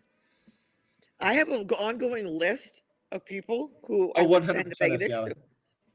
Yes, and not only would I send a bag of dicks to these people, these same people, but I would actually glitter bomb it. I want to do that, but I actually have a little note on it, handwritten note that goes, "With love." With love. Yeah, go fuck yourself. With love. I'm like, here you go. Should. There's a bag of dicks. Away. You know what? We should hook Oceana's ex up with my ex. No.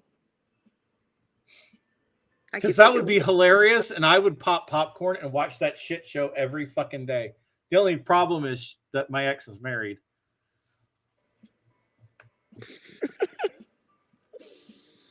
To her drug dealer. X's, and not so O's. I shouldn't talk. I live with my ex, so it works. It does. Wait a minute. Oceana. What? Does your ex know my ex? See, I don't know what's going on. See, this is the shit I was talking about earlier. You fucking exclusive assholes. Keeping me out of shit. I don't like it. Why are you not in the chat? Because it echoes like really bad. Oh, that's true. I'm on my laptop, by the way. I don't have this fancy shit that you guys have. Oh my god, yes, her name is Ashley. Oh fuck, here we are. I'm just gonna sit here and smoke.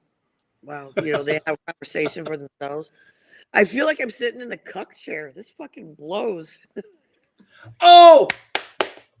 I'm sorry, this brought up... Oh, God, my neurodivergent brain has struck again. Do you know there actually is a Facebook page called Rate My Cuck Chair?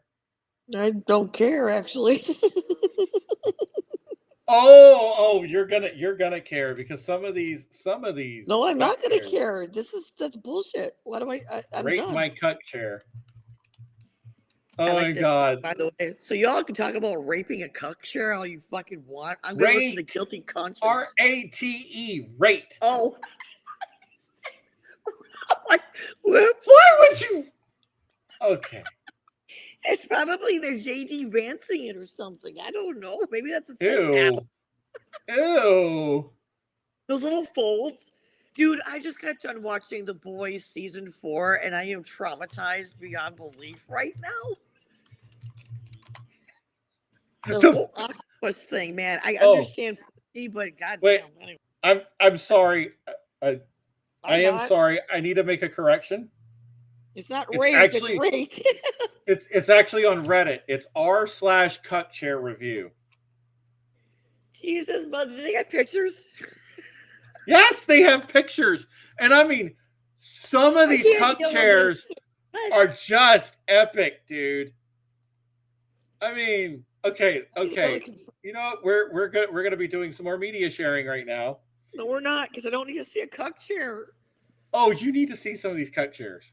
No, I don't. This isn't as sleazy as you think it is. We're doing this. We have to do, just 2 seconds. Why? Just why are you doing this to my stoned ass? I don't. Okay, so you have the business cuck chair.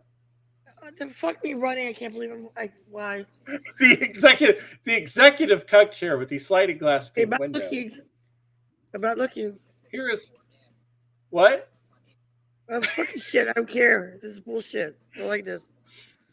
We have the cuck.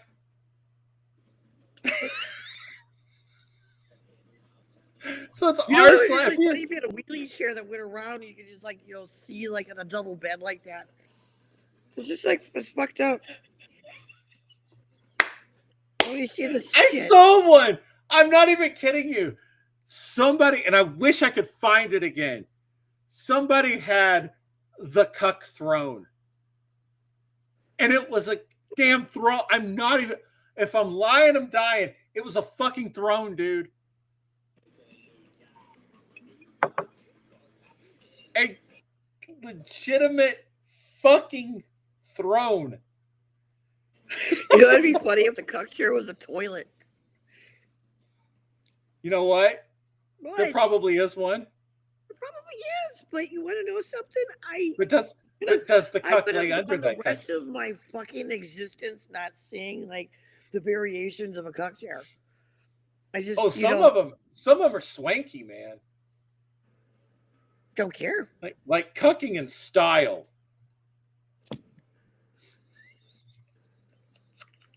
I am not stoned enough for this shit. I really am not. I can't. It's cucking with a pinky up.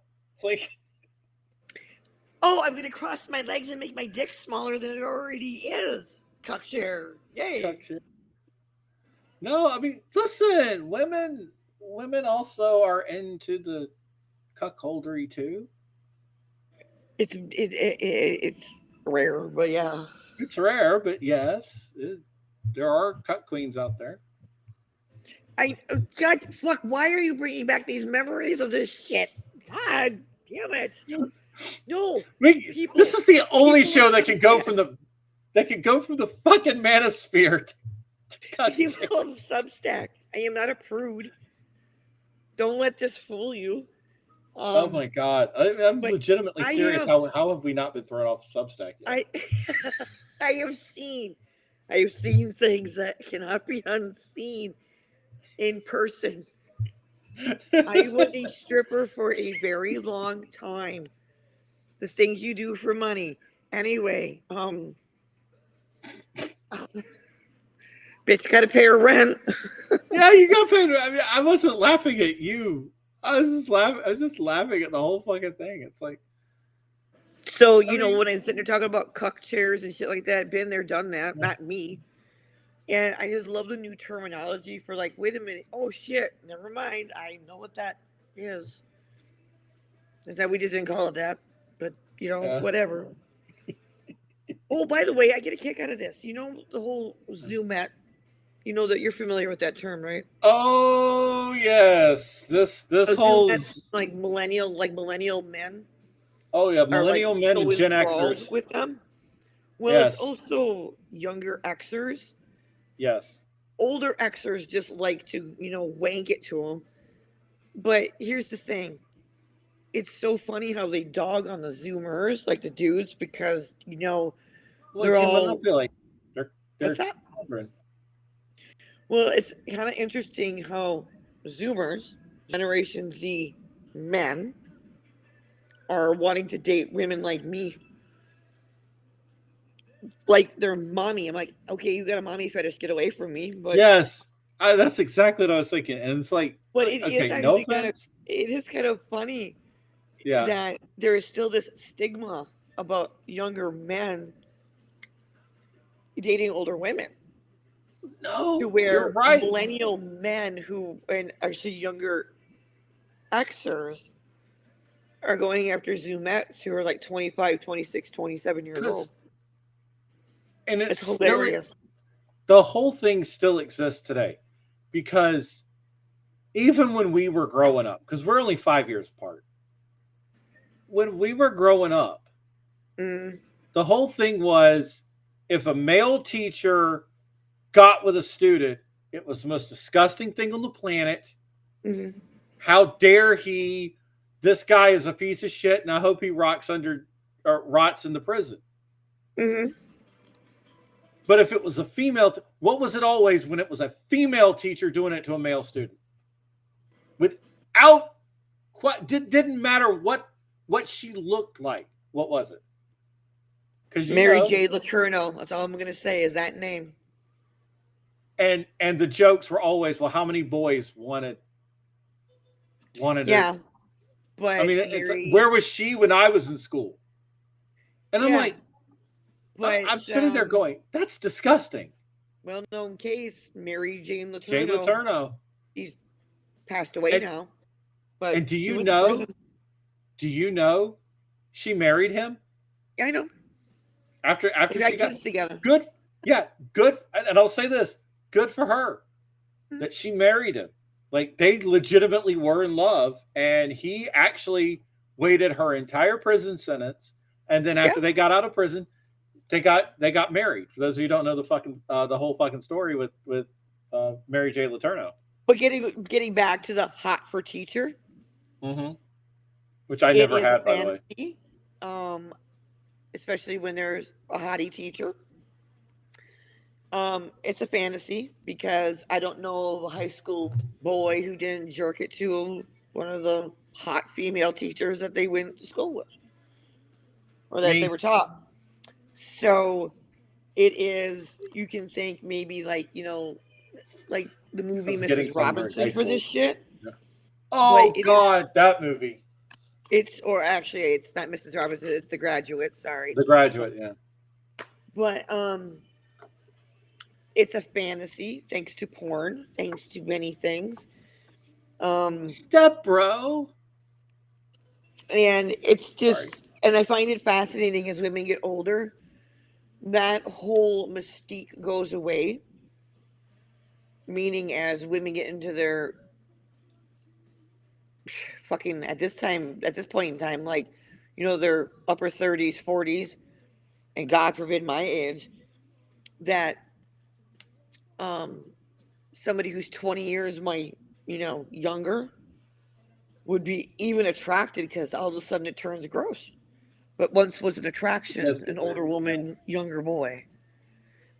It's amazing how that happens. No, we did have a joke with one of our teachers because she was a drunk. Yeah. And turned out to be a lesbian.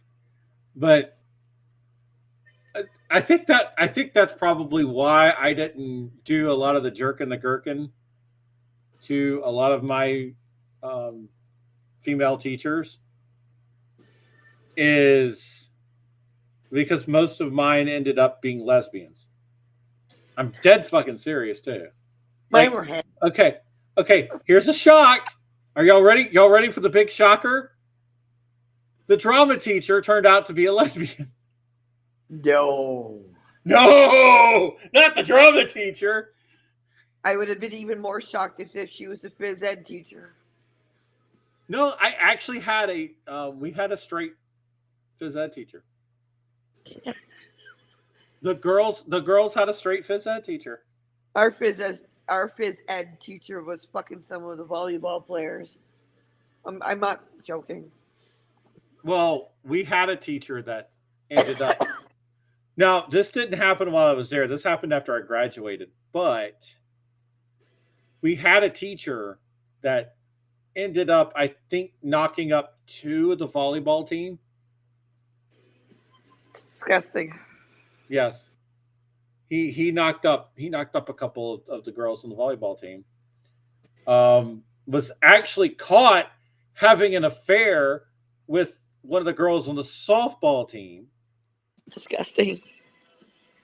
I'm like, but see, by the way, this is what the manosphere promotes is like, the fucking millennial men sitting there like boinking like, Zoomettes. I feel so, in a way, it's like I feel gotta get him for a lot young.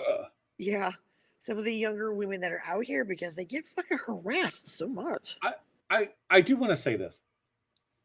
I don't have a problem with May December relationships. I don't. I don't. But the I thing was is, it was 8 years older than me. yeah.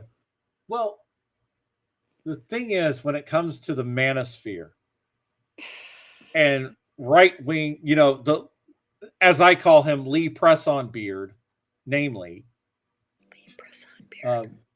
That's Matt. I think 14-year-olds are sexy. Walsh. Oh, that yeah, that piece of shit.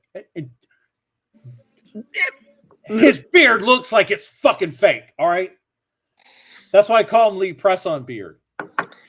Sweetie. But anyways,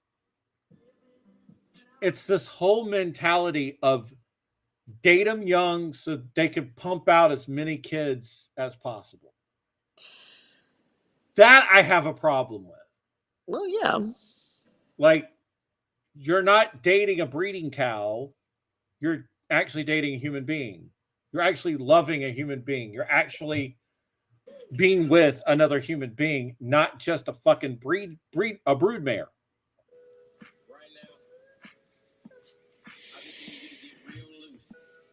But yes, the manosphere.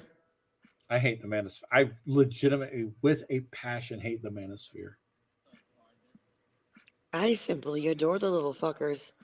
Well, it's just that I go back to Gamergate with these guys. I know. Well, I can personally. I went to school with fuckers like this. Oh, I know, right? And it's just like I was a stripper for a very long time. Which, oh my God, a black flag.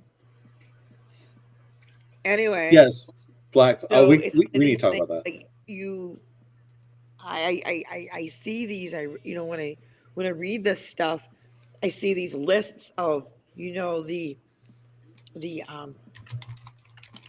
like basically their qualifications. So it's like you are actually literally having to like fill out this application to date this individual with these, these little classes that he puts this like his really good qualities, and he broke them all down to what the best qualities. Yeah, it was just like a grading system. It was just like a weird thing.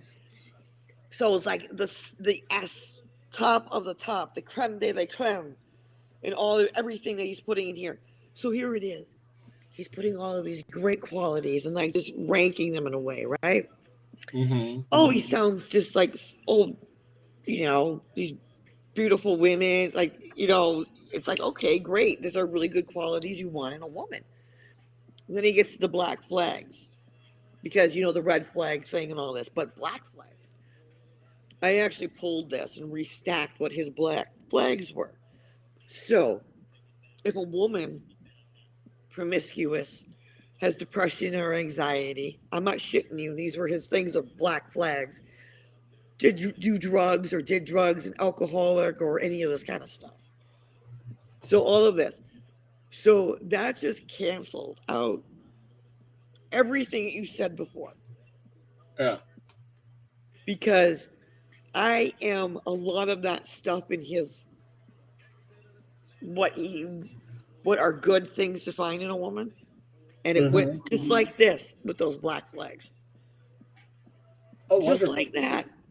So you could find that woman that has all of these great qualities. But if she has depression, anxiety, if she smokes marijuana, if she's been promiscuous, meaning if she's had, what do they call it? She's had sex, period, because Any body count that's more than a round number, you're basically trash in their eyes. Well, according to, he actually posted a meme or posted like this meme thing that gave like 0 to 3, blah blah blah. So it got down to 100 plus, and it went, "You're psychotic." I just want to go, duh. Because Yay! I have had over 100. I don't care. It whooped the shit. Did you have fun? Not all the time. Not all the time, but I mean, most of the time, you were enjoying. Not you even were most of the enjoying time, life. but Oh, hey. okay. We're here to educate. But here's the thing. This is why I can't stand the manosphere out here. Because they are so judgmental.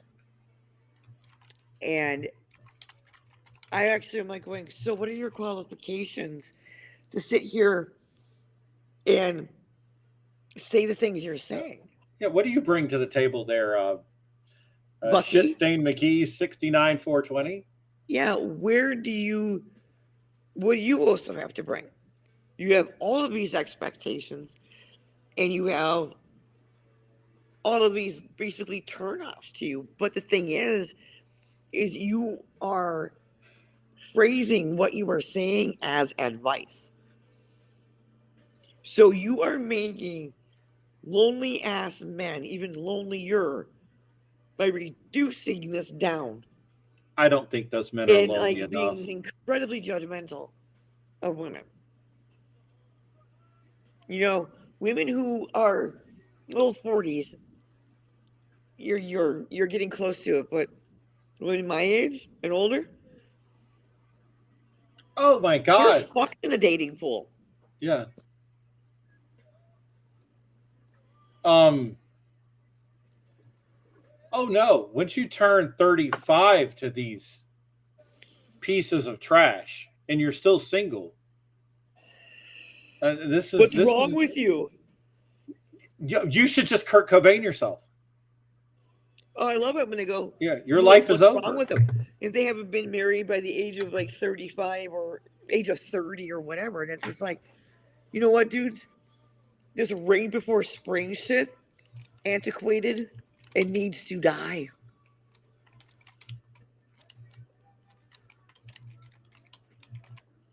Yeah. The fucking manosphere, man. No, they're not one of the mafias, by the way. They're too fucking low on the toe. They're too low there. But I bet you the owners of Substack would love for them to come over. Because let's be honest, the money guys on Substack, they're part of this shit. They're part of the fucking manosphere. Well, of course they are. Ow, fuck. Because they're fucking libertarian bros. And by the way, if you ever want to know why I hate libertarians now, go become a libertarian for a year. Don't. No, I'm dead serious. Go become a libertarian for a year, and you'll find out why libertarians are fucking scum. They're all scum. Wait, you're insulting me. I'm a scum. I'm low life scum. You can't fucking put them in that. Okay. Well, they're garbage. Well, yeah, they're garbage. You can't put them in garbage. We're trash pandas. We're not garbage. We're trash pandas. What they are is they're like brackish water. Yes. They're the gray. You know what they're gray? Yeah, gray water. They're sewer. They're sewer water. They're shit water. I respect. They're New York City sewer water. I'm not even joking when I say this. I actually respect Red Hat MAGAs more than I do libertarians. I don't even know what the fuck you're talking about. Red Hat MAGAs? Oh, Red Hat. Okay, see, the Red Hats. I respect them more than I do libertarians. I don't like any of those. Because I used to be one. Well, that's fine, but they're all sleazeballs. They are. You're a Democrat, you're a Republican, you're any of that shit. You affiliate yourself with the party, you're sleazy. They are legitimately horrible ass people. Sleaze. They're some of the worst people on the fucking planet. Libertarian. Eat my These shit. are people, like, I'm dead serious when I say this. These are people that if they could get away with it, they would have you in a bathtub full of ice and your organs, they'd harvest your fucking organs before you woke up.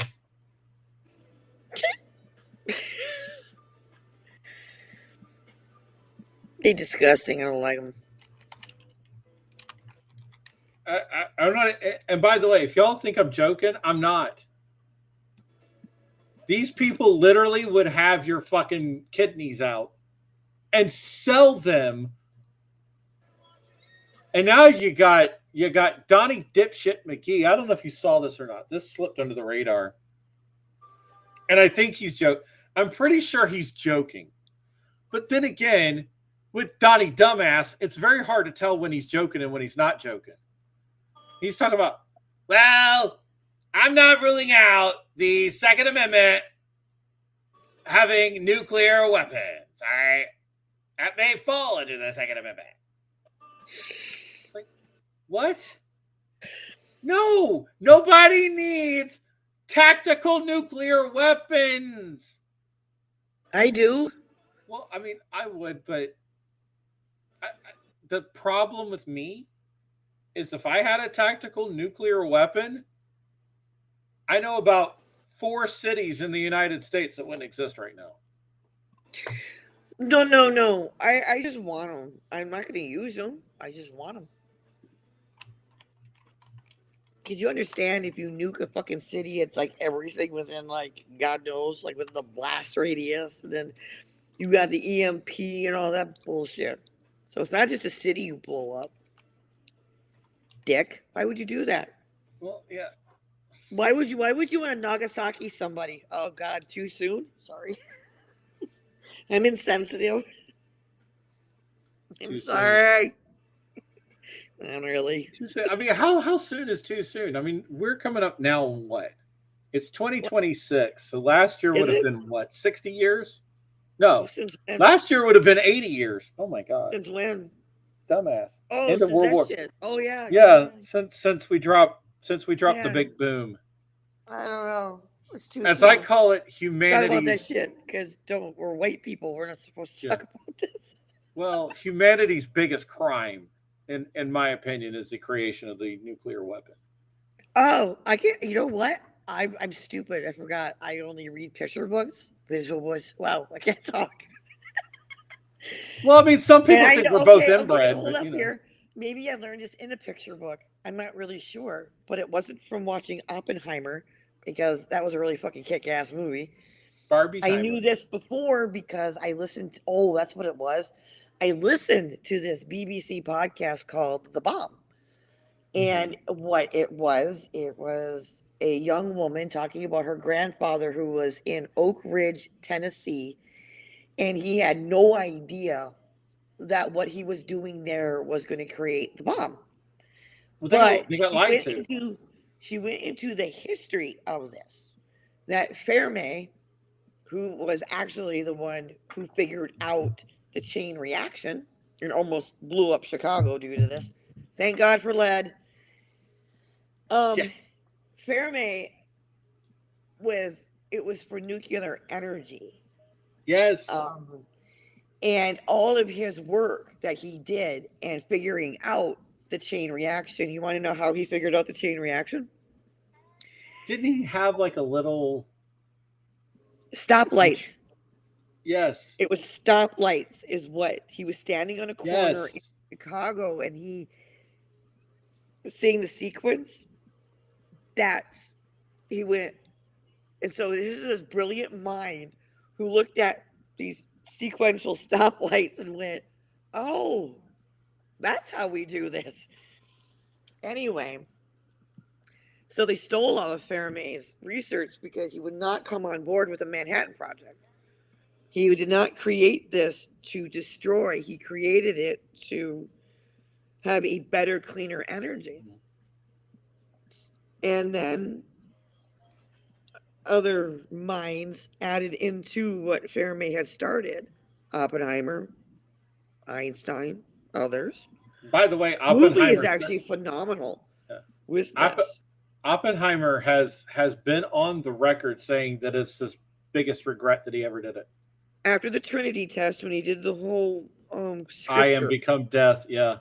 the Bhagavad Gita, which no, I can't say right, but I've read it. So when he says, I am the destroyer, I have I am become become death, death, destroyer of the destroyer of world. worlds. Yeah. But it's like if you actually read the entire passage of that, it's pretty fucking like, wow, okay, Sheba, you are one. Wow, I know you're the God of War and all that. Anyway, once the Trinity test happened, we saw that in the movie, and then the bombs were created. Well, the bombs were created. Oppenheimer rallied against nuclear weapons because he saw exactly what the destruction would be. I mean, it's pretty fascinating. Is like, are you going to crack the Earth or are you going to set the atmosphere on fire? They had no idea when they fucking dropped that thing in New Mexico. And more, did they know when they dropped the bombs on Nagasaki and Hiroshima of one, the nuclear fallout? They had no idea. So both those cities were experimentations about what happens after. Not just the blast wave, not just all that, but what happens literally the fallout. And as we know, generations suffered for this. Yes. Those who survived. So I'm actually yeah. trying to. Okay, I found it. What? Where I live, there have been 3 broken arrows. Now, for those of you who don't know what a broken arrow is, what a broken arrow is.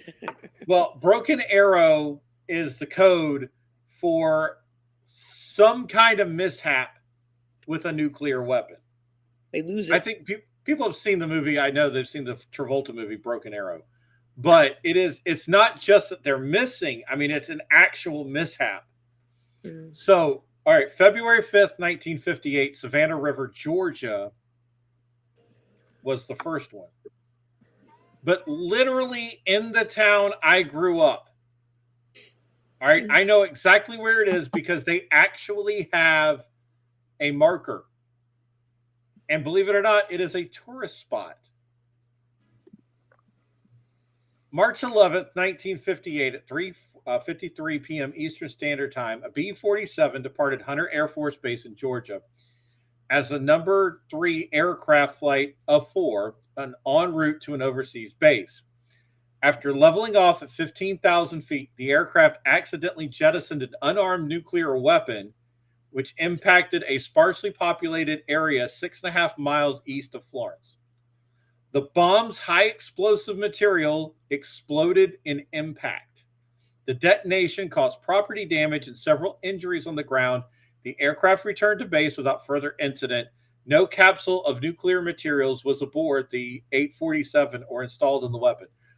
So, yes, the town I live in, the town I grew up in, has technically been nuked. Just without the nuke part. Now, here's the biggest one that happened near me. January 24th, 1961, Goldsboro, North Carolina. During and everybody knows this incident, the Goldsboro incident. I think a lot of people know this incident. During a B-52 airborne alert mission, structural failure of the right wing resulted in 2 weapons separating from the aircraft during the breakup at 2,000 to 10,000 feet altitude. 1 bomb parachute deployed and the weapon received little impact damage. The other bomb fell free and broke apart upon impact. No explosion occurred. And I can tell you how that happened. 1 switch. Because back in the day, a nuclear bomb had switches to get everything going. And 1 switch stayed. And if that switch would have been flipped, because tree limbs actually flip 2 of the switches, if the other switch would have been flipped, the bomb would have gone off. It is embedded in the ground in Goldsboro, North Carolina. I know this to be a fact because I've been there. It's embedded in the ground still to this day because it got waterlogged and they couldn't get it out. No, thank you. Yeah. No. Here's an interesting little factoid about a mountain here called Camel's Hump. Mm-hmm. Not very far from where I live. So back in the day, before radar was really radar, I don't remember, a bomber, small one, crashed up there. And still to this day, you can actually see some of the on one of the trails. You can still see some of the wings. And I believe it was like a 3-person crew. And I think they rescued only one of them because it was in the winter time. Ooh. Like it's 4,000 feet, which doesn't seem very high, but it is. But yeah, And 4,000 feet's not high until you realize how high. No, seriously, it's not high. Wait a minute, it's not high till you actually realize how high it is. I've climbed it. Yeah, it's high because it's interesting because you get to this rock face is what you call it. It's like it's bold. So of course, here you are, almost a summit. I'm gonna go on a rant about summiting like mountains. I've only climbed the ones here in Vermont. I've yet to go to the Adirondacks. Anyway, so here it is. Camel's Hump is challenging because it's like this. It's 2.5, but it's 2.5 like this. It's like fuck. Anyway, before you get to like the summit, it's all rock face, meaning there's no like really vegetation around it or anything. So it's slippery. It makes it harder. All right. Why in the fuck is it every time, like every fucking mountain I've summited, it's always like right there. You're like, you can see it, you can touch it, you can taste it, and son of a bitch, it's the hardest part. yes. Now, I say this because Mount Everest, highest peak in the world. You've got base camp. You've got 1, 2, 3, 4. Between 4 and the summit is called the fucking death zone. Yes. Now, I don't need to explain why it's called this, but yet here you are at Camp 4. Like, there it is. And I got to get through what? A thing called the death zone to get to the summit? It's like every fucking mountain in this world is like this. You always are going to have this one point because you're tired, right? And you're like, it's always the most challenging part because of this. But God damn it, why does Mother Nature have to make it even more difficult when it's like a bare rock face or something called the death zone? Do you know why it's called the death zone, actually? Yeah, I know why it's called the death zone because people died there. Well, people died there, but here's the thing. That part of Mount Everest is above the capability of a helicopter. Camp 3. So, yeah, once you get to Camp 3, once you get to Camp 3, if you don't have, I think they said like 2 weeks worth of oxygen or something like that. You get about 4 to 5 bottles. Yeah. If you don't have like a ton of oxygen going up to the top, now that's the one thing. You're going to be exhausted, which, by the way, they actually count climbing Mount Everest. I'm not joking because I know this because I've interviewed somebody who's done this. Do you realize that climbing Mount Everest technically is just getting to base camp? Yeah. That is, and I'm not, and again, that's not a lie. It's just getting to base camp. Base camp is about 16,000 feet. And to get to base camp is a challenge in its own right because you got to go across like ladders. And you got to get to a point there. It's a glacier at a certain time. Otherwise, you can't get past. So from base camp all the way up, What do helicopters need in order to maintain lift? I do believe they actually need air. Yeah. This thing called, like, you get higher up, Wind the air currents. gets thinner. Yes. Mount Everest is technically in the stratosphere. Yes. And there are Sherpas don't need oxygen because they're acclimated to the climate. There are people who have climbed Everest without oxygen. But the thing is that you climb up, you got to have oxygen to come back down. All right, you ascended, you have to descend, which can be actually even more dangerous than ascension. And the thing is, you got to have oxygen. At least most people can get off that by camp 3. So you have to have oxygen to be able to either get to 3 or 2 coming down. Yeah, And there's this thing people called the have not bend, been by the able way. to complete due to the fact of running out of oxygen because they don't know how to breathe properly. And also people get embolisms like pulmonary or like edema. They can get this too, but they can develop a lot of problems because of the altitude change. Mm-hmm. But it's called a death zone because people have died right there. And it's the most deadliest part of the mountain. And the other thing is, if you die in that part, they can't come retrieve your body. The Sherpas do eventually. They're the only ones who go all the way up there to do that. Which actually reminds me, I don't know why I watch these shows. There's actually shown bodies, by the way, that have now emerged because of the melting. Because yeah. Thanks, climate change. Thanks, humanity. Yeah. Thanks, you fucking capitalists. Stupid humans. Stop breathing. Quit shitting. I've watched some of those air disaster shows every once in a while. Oh, can we talk about air disasters, please? Oh, absolutely, we can. Well, can you? Okay, I mean, you tell your shit because I gotta go upstairs. Yeah, you just reminded me of this. And one of the air disaster shows that I watched, there was a Cessna, and that had nothing wrong with it. They couldn't figure anything out, and so, but this plane just crashed. Everybody was unconscious, and the plane just crashed. Well, it turned out, and this is stupidity at its finest, folks. Stupidity at its finest.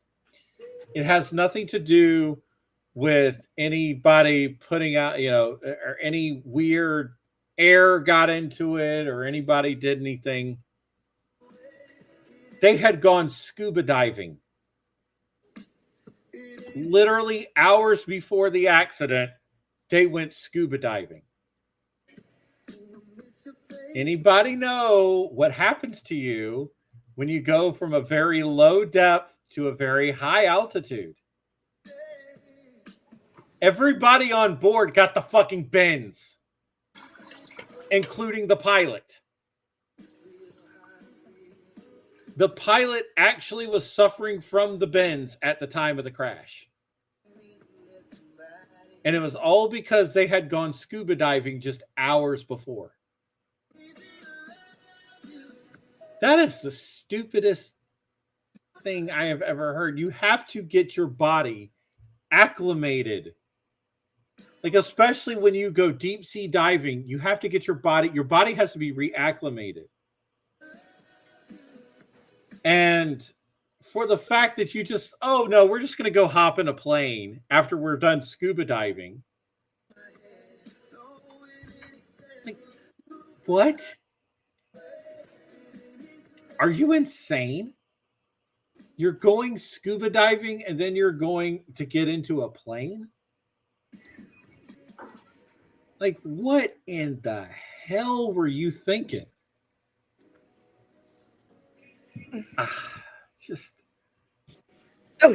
That just drives me crazy. What does? Okay, so I don't know how much of the story you heard, but okay, so the Cessna crashes, and basically it's found out that they were scuba diving earlier that day. Everybody aboard the plane was scuba diving, including the pilot. So the pilot suffered from the bends. Oh, nice. And that's how they all died, was they all had the fucking bends. and it ended up crashing the plane. Yeah, they didn't acclimate themselves back to. Oh, that's dumb. Okay, Yanni, what is the worst airplane disaster in the world? And well, some people you can't say 9/11 because that I was wasn't about to say the conventional ignorance would say 9/11. It's not because it was a terrorist act. So Right. what it was? Don't look it up. Don't you dare. I'm not looking it up. I swear to you, I'm not looking it up. So what was the worst airplane disaster in the world? Because there's been quite a few. Nope, this is the worst. The worst. Like the worst of the worst. And I'm talking about death. So okay, so we can't put Lockerbie in there because that's a terrorist act. It's terrorist. All right, what is it? Tenerife. Yeah. Okay, let me give you. The island Tenerife was actually taking on air traffic from another island that they had gotten a terrorist threat. Makes sense. So, but Tenerife wasn't able to handle a lot of the air traffic coming in due to this. So, all right, here it is. What happened is this is why air traffic controllers have been trained differently. So you have a Pan Am, if I believe, in I can never say the air. It starts with an L, based out of Germany, Lufthansa or something like that. So you got these two international planes. Oh, are you talking about Lufthansa? Thank you. So those are the two, Pan Am and that one. How did I know Pan Am was involved? Go ahead. Because this happened back in the late 70s. So Pan Am was like a really big. Pan Am, TWA, all of them were big back then. I was about to say, it was either going to be a Pan Am or TWA was involved in this. Because you want to know why? Because they were the ones that went international a lot. Yeah. In these days. So on Tenerife here, so you have Pan Am coming down, taxiing to take off. You have the other plane coming in on the same runway, coming down. So I remember this. Communication with the air traffic controller saying to Pan Am, yeah, where are you going? Another thing is that there was fog coming in. So you have the one plane coming down to land, the other one ready to take off. The pilot in the Pan Am plane saw this. Like, there should not be lights coming down. He abruptly turned the plane like this. Now, these motherfuckers don't turn. He was actually trying to get it off the runway. So he is doing They don't turn like cars. No. And this is like a 747, fully, lots of people. The other plane coming down saw this. He tried to gun it, meaning like more power to lift. Couldn't do it. So they collided. Cut the Pan Am plane in two. The other plane just fucking poof. Everybody on that plane died. Yep. Because of the pilot cutting like this, he saved people's lives. Like when he turned like this, he saved actually people's lives, even though the plane got sliced in half. So everybody on the other plane died. Over 700 people died that day.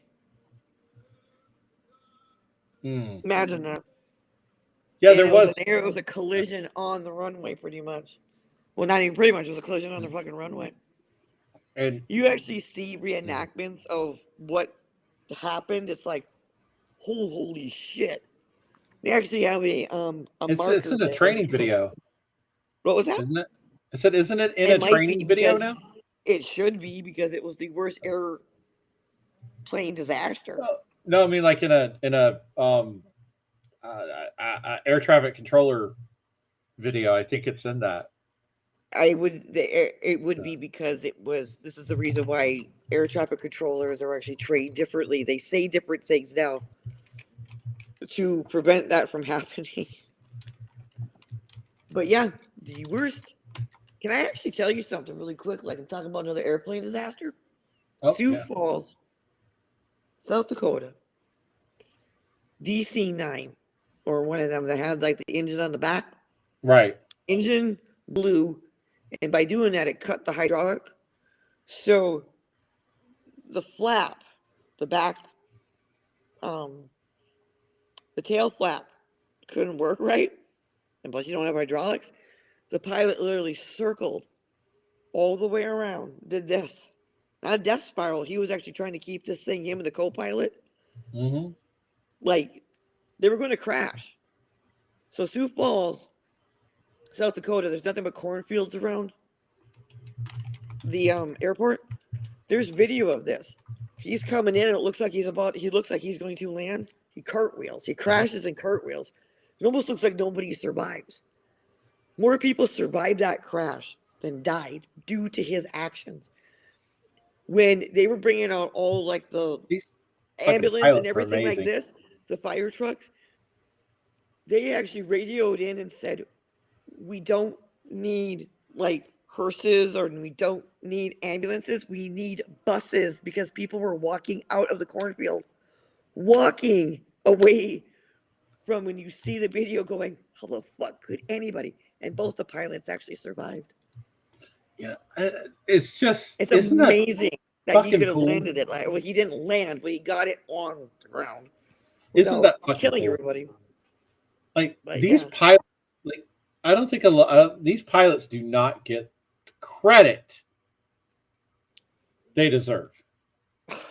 That one marvels me the most because it's like, so people did die, but it was like you said, more people actually were walking. Yes. Walking away. Like, what the fuck? By the way, okay, Pentagon plans ground war in Iran, according to officials. Okay. We've kind of known that for footage. TWA Flight 800. Oh, over New York. Do you know how that thing exploded? It wasn't a terrorist. Yeah, it wasn't a terrorist act. Apparently, what had happened was the wiring got frayed. And I think it was actually the wiring that controlled the intercom. The problem is I don't know who made the jet, probably Boeing. Or Lockheed. But their dumbasses put the fucking, I mean, they literally had back in the day, not a joke, some of the wiring actually went through the fucking gas tank. Mm-hmm. Now you got a plane full of jet fuel, and you have one little spark. What the fuck did you think was going to happen? Boom.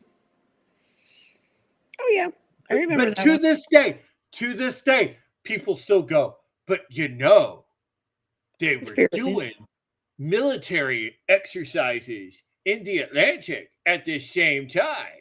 I remember this because I actually they were this on TV.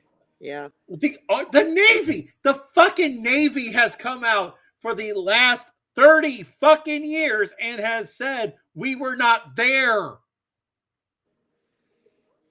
Conspiracies are conspiracies. Come on now. And when you talk about a 9/11 conspiracies, for Christ's sakes, I mean that's a rabbit hole I don't want to go down. But here's my problem with conspiracies, and especially long conspiracies. Like JFK. Yeah. Somebody would have said something by now. No. Somebody would have said something. I mean, even on their deathbed, somebody would have said something. Because, I mean, listen, if you're about to die, nothing really fucking matters anymore. It's like the CIA is going to come and kill you. It's about dying with it. It isn't about worrying about retribution for it. It's more along the lines of, I've held it for this long. Why the fuck do I want to say anything when my death rattle? Like, nah. Okay, but all right, I'll tell you what I believe about Kennedy. I think Oswald did pull this shit off himself. Really? Yes. I don't. Here's why I think Oswald pulled this shit off himself. He wanted to impress the Cubans. Yeah. Because a lot of people forgot, what was it? 3 weeks? Was it 3 weeks before Kennedy was shot? He was in Mexico. I think so, yeah. He was in Mexico, and I do know this much. He got rejected at the Russian consulate, but what a lot of people forget is that he went to the Cuban consulate and begged for citizenship in Cuba, and the Cubans denied him. Mm-hmm. And I think this was his way of, I do believe he literally thought, hey, if I kill Kennedy, I'll be a hero in Cuba. Mm. Because a lot of people have got to remember, we aren't, but what, 4 years removed from the revolution? I mean, before that. No. It was a little bit, yeah. I mean, we're less than 5 years from the revolution. We're also a year. I don't even, yeah, a year, a little bit over a year removed, maybe a year and a half removed from the Cuban Missile Crisis. It was 1959 that the Cuban Revolution happened. So yeah, we're 1955 to 1958. So that's 3 years after the Cuban Revolution. A year and a half after the Cuban. 63, yeah. Yeah, so 63. So 4 years. 4 years. Yeah. So we're a year and a half after the Cuban Missile Crisis. Well, 1962 was the missile crisis. Missile crisis happened about mid-1962. October 16th, to be exact. I'm just reading it, by the way. Oh yeah, a year and a month. So we're a year and a month removed from the Cuban Missile Crisis. I guarantee you, because listen, Khrushchev liked Kennedy because he legitimately believed Kennedy was going to be a pushover. And he still thought that, even to the day Kennedy died. Mm-hmm. Khrushchev thought that Kennedy was a pushover. Yeah. Well, mind you also that Khrushchev had his own fucking problems because nobody wanted his ass because he was basically Stalin's boy. Yeah. I digress. That's a whole nother thing. But I think what Oswald wanted was to impress Castro. And I really do believe he thought killing Kennedy would impress Castro. And there is a part of me that believes that he thought, okay, once they've heard, I just got to hide out for a couple hours. Because once they hear that I killed John Kennedy and everybody will praise me down in Cuba, they'll send somebody to come get me. And I will be not just a Cuban citizen, but I'll be a hero of the revolution. Yeah, that's actually one of the, ideas that gets thrown about. Me, I don't think that Oswald acted alone. No. Okay. I want to hear yours. Well, the government took him out. You know what? Is this the CIA wanted to go into Vietnam? No, it's because of the failure of Bay of Pigs. That's more plausible than Vietnam. It's also probably the way that he handled the Cuban Missile Crisis. No, I really think that's more plausible than they took him out because of Vietnam. Because I do believe that in Kennedy's second term, we would have gone into Vietnam no matter what. We were already in Vietnam. It just wasn't official. Yeah, we had what? We'd been in Vietnam since about 1959. Yeah, because it was just consultants back then. So yeah, you're right. We've been in Vietnam forever. I understand. Believe me, I know. Yeah. It's like, but I mean, like, it would have been the same shit that Johnson had. I mean, the ball was already rolling on that shit. Well, we officially were. Like, if you ever read the book We Were Soldiers or watched the movie We Were Soldiers, that was the first battle which was in 1965.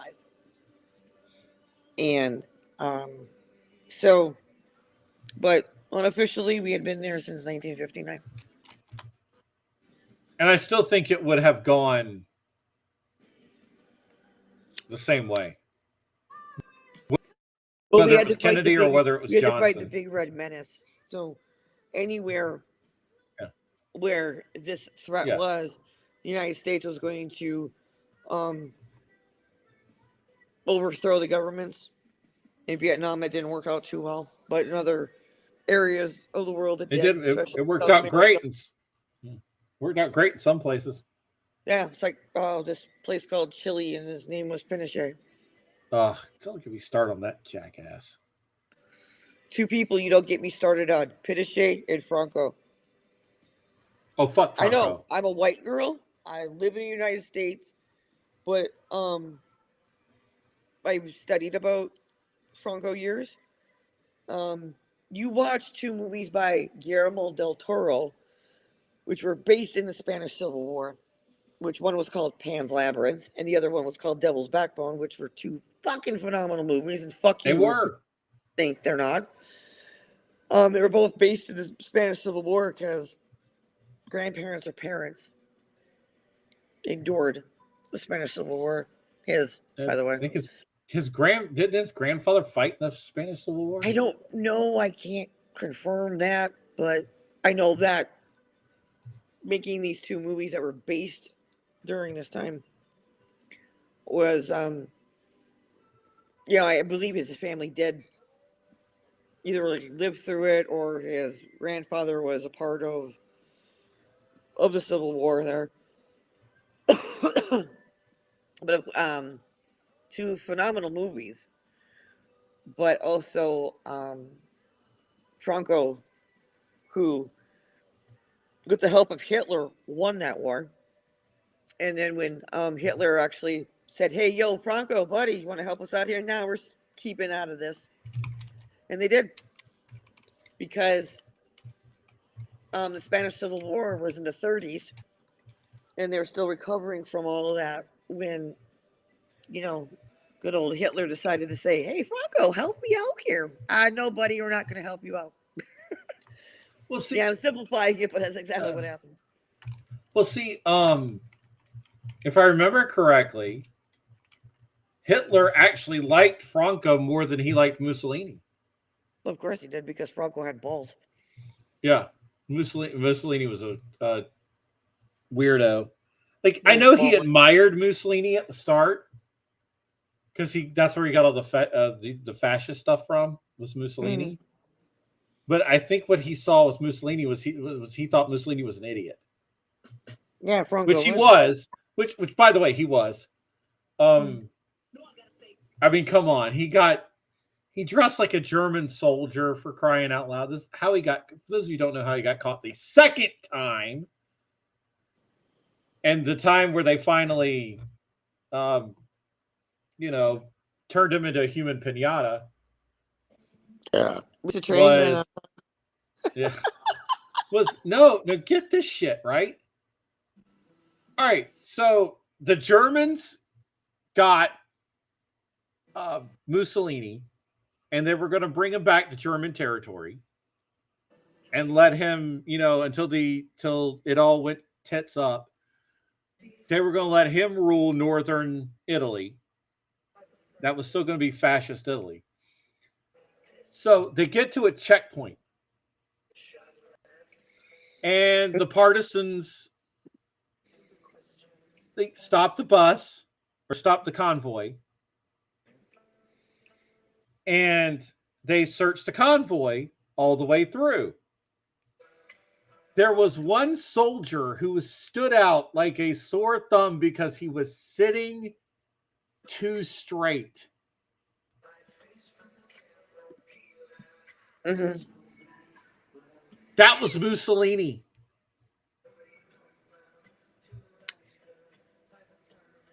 That's how Mussolini, I'm not kidding you. That's exactly how Mussolini got caught. Oh, by the way, I just want to say, getting off of the fascist thing, that I'm reading in the notes here he had restocked what Jae Hong had wrote about the Substack if it were a Godfather universe, and she broke it down pretty well. That's where the Subfather thing came from. Anyway, he goes, so I want to reiterate, there is no Substack mafia, but if there was, if they was, all I'm saying is this ain't half bad, capiche?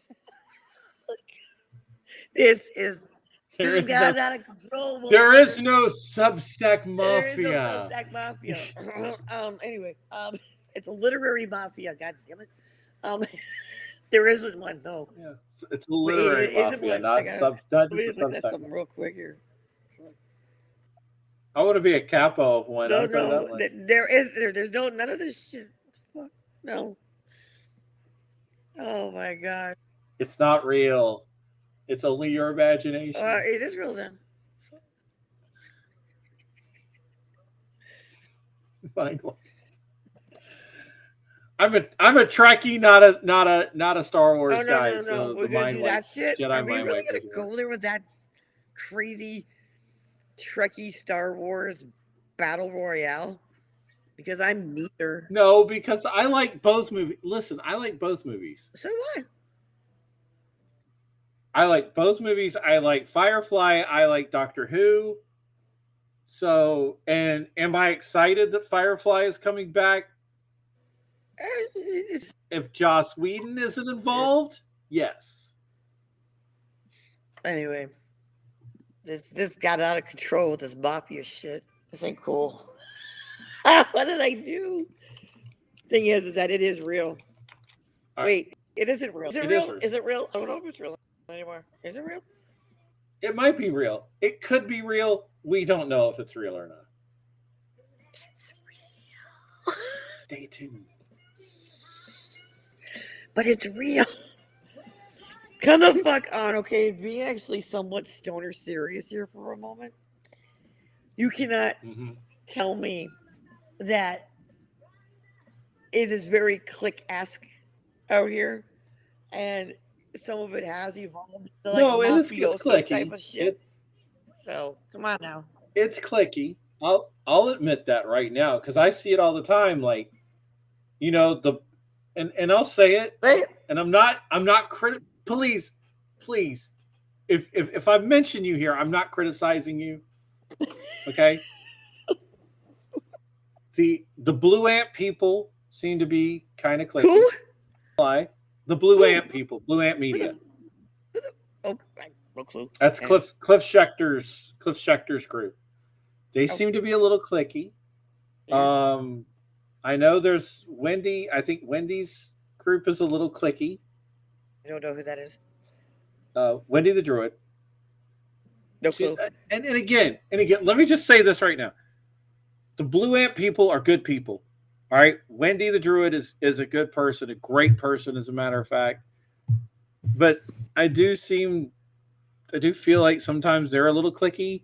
But I've also seen like we in Horror Stack and Scare Stack, we're clicky. Yep. We do have our times where we're a big circle jerk. I'm not gonna lie. It sucks. I think a lot of the erotica writers are clicky. But I'll say that when it comes to erotica, I'll say this about the erotica writers clique. They're kind of like the band geeks of Substack. Well, that is a fuck of a comparison. I know. Well, but hear me out. I think they became clicky because it's not that nobody wants to hang around them, because that's definitely not true. They're cool. But I think a lot of people think that it would hurt their brand. I think it's for protection a lot of times when I talk about these it is that you find your own people, you want to be protective of it, especially with like Slut Stack, the erotica. Yeah. You know, it's because they get so much goddamn criticism and they get so much fucking like really negative blowback. Right. That you wind up forming a clique, and you do end up forming that because of out of protection, because of getting so much shit and flack for writing erotica. So that's And just my theory thing. and I'll say this: I don't think there's anything wrong with being clicky. There I are don't people care. that have negative connotations with clickiness. I don't find anything like that because you can't listen. At the end of the day, we're all still human beings, right? So we all have personal beef. I'm not going to expose all the fucking tea I know, but we have beef with somebody, right? We're I because that's don't. just how it is. I'm a We're on. peaceful, loving trash panda. I don't have no beef with no. Well, but you get yeah. Marnie's right. There's a lot of clicks on Substack, and but what I'm saying is, like, I understand. Like, we're still at the end of the day, as much as Substack wants to be the anti social media, which I think is bullshit. Yeah. Mastodon will always be the anti social media, because they legitimately, decentralized. You can't really have an algorithm. It comes right down But to it is that you find your people out here, yes, and it gets to be like, yep, we found our people, but we have a hard time letting anybody else in because we I have found my formed people. this community of people. Right. And I found a lot of my people, like you, Bobbi, like Oceana, like Marnie. I ain't nobody people. You my people. Trash pan, I'm a little like scum. Nobody wants to be around me. Whether you want to believe it or not, all right, you family now. All right? Can I ask you something? Because I'm being brave Okay. tonight. Because I'm name Uh-huh. dropping I'm name dropping like a fucking like megatard shitting here. Right? Have you ever heard of a dude called Velvet Lore? Velvet lore? Yeah. No, I can't say I have. All right. Good. Okay. Oh, we have a story, do we? Not a little bit. I might have touched upon this. I may have talked about this, but I don't make an accusation of somebody writing and using AI, like their writing is AI. I don't make that accusation unless if I know. And with him, due to DMing me Uh-huh. and talking much different in a DM than how he wrote, Uh-huh. suspect big time about his writing. All right. I braved the question and I asked him, like, do you use AI? Like, do you use ChatGPT? Like, for your writing? And he said that he used it for his work, Mm-hmm. like, his I paying use job and shit. I And that use just AI for made my paint job. fire off in me going, there was just too much of this, like, okay, you talk differently in DM than in your notes and Mm-hmm. in what you write.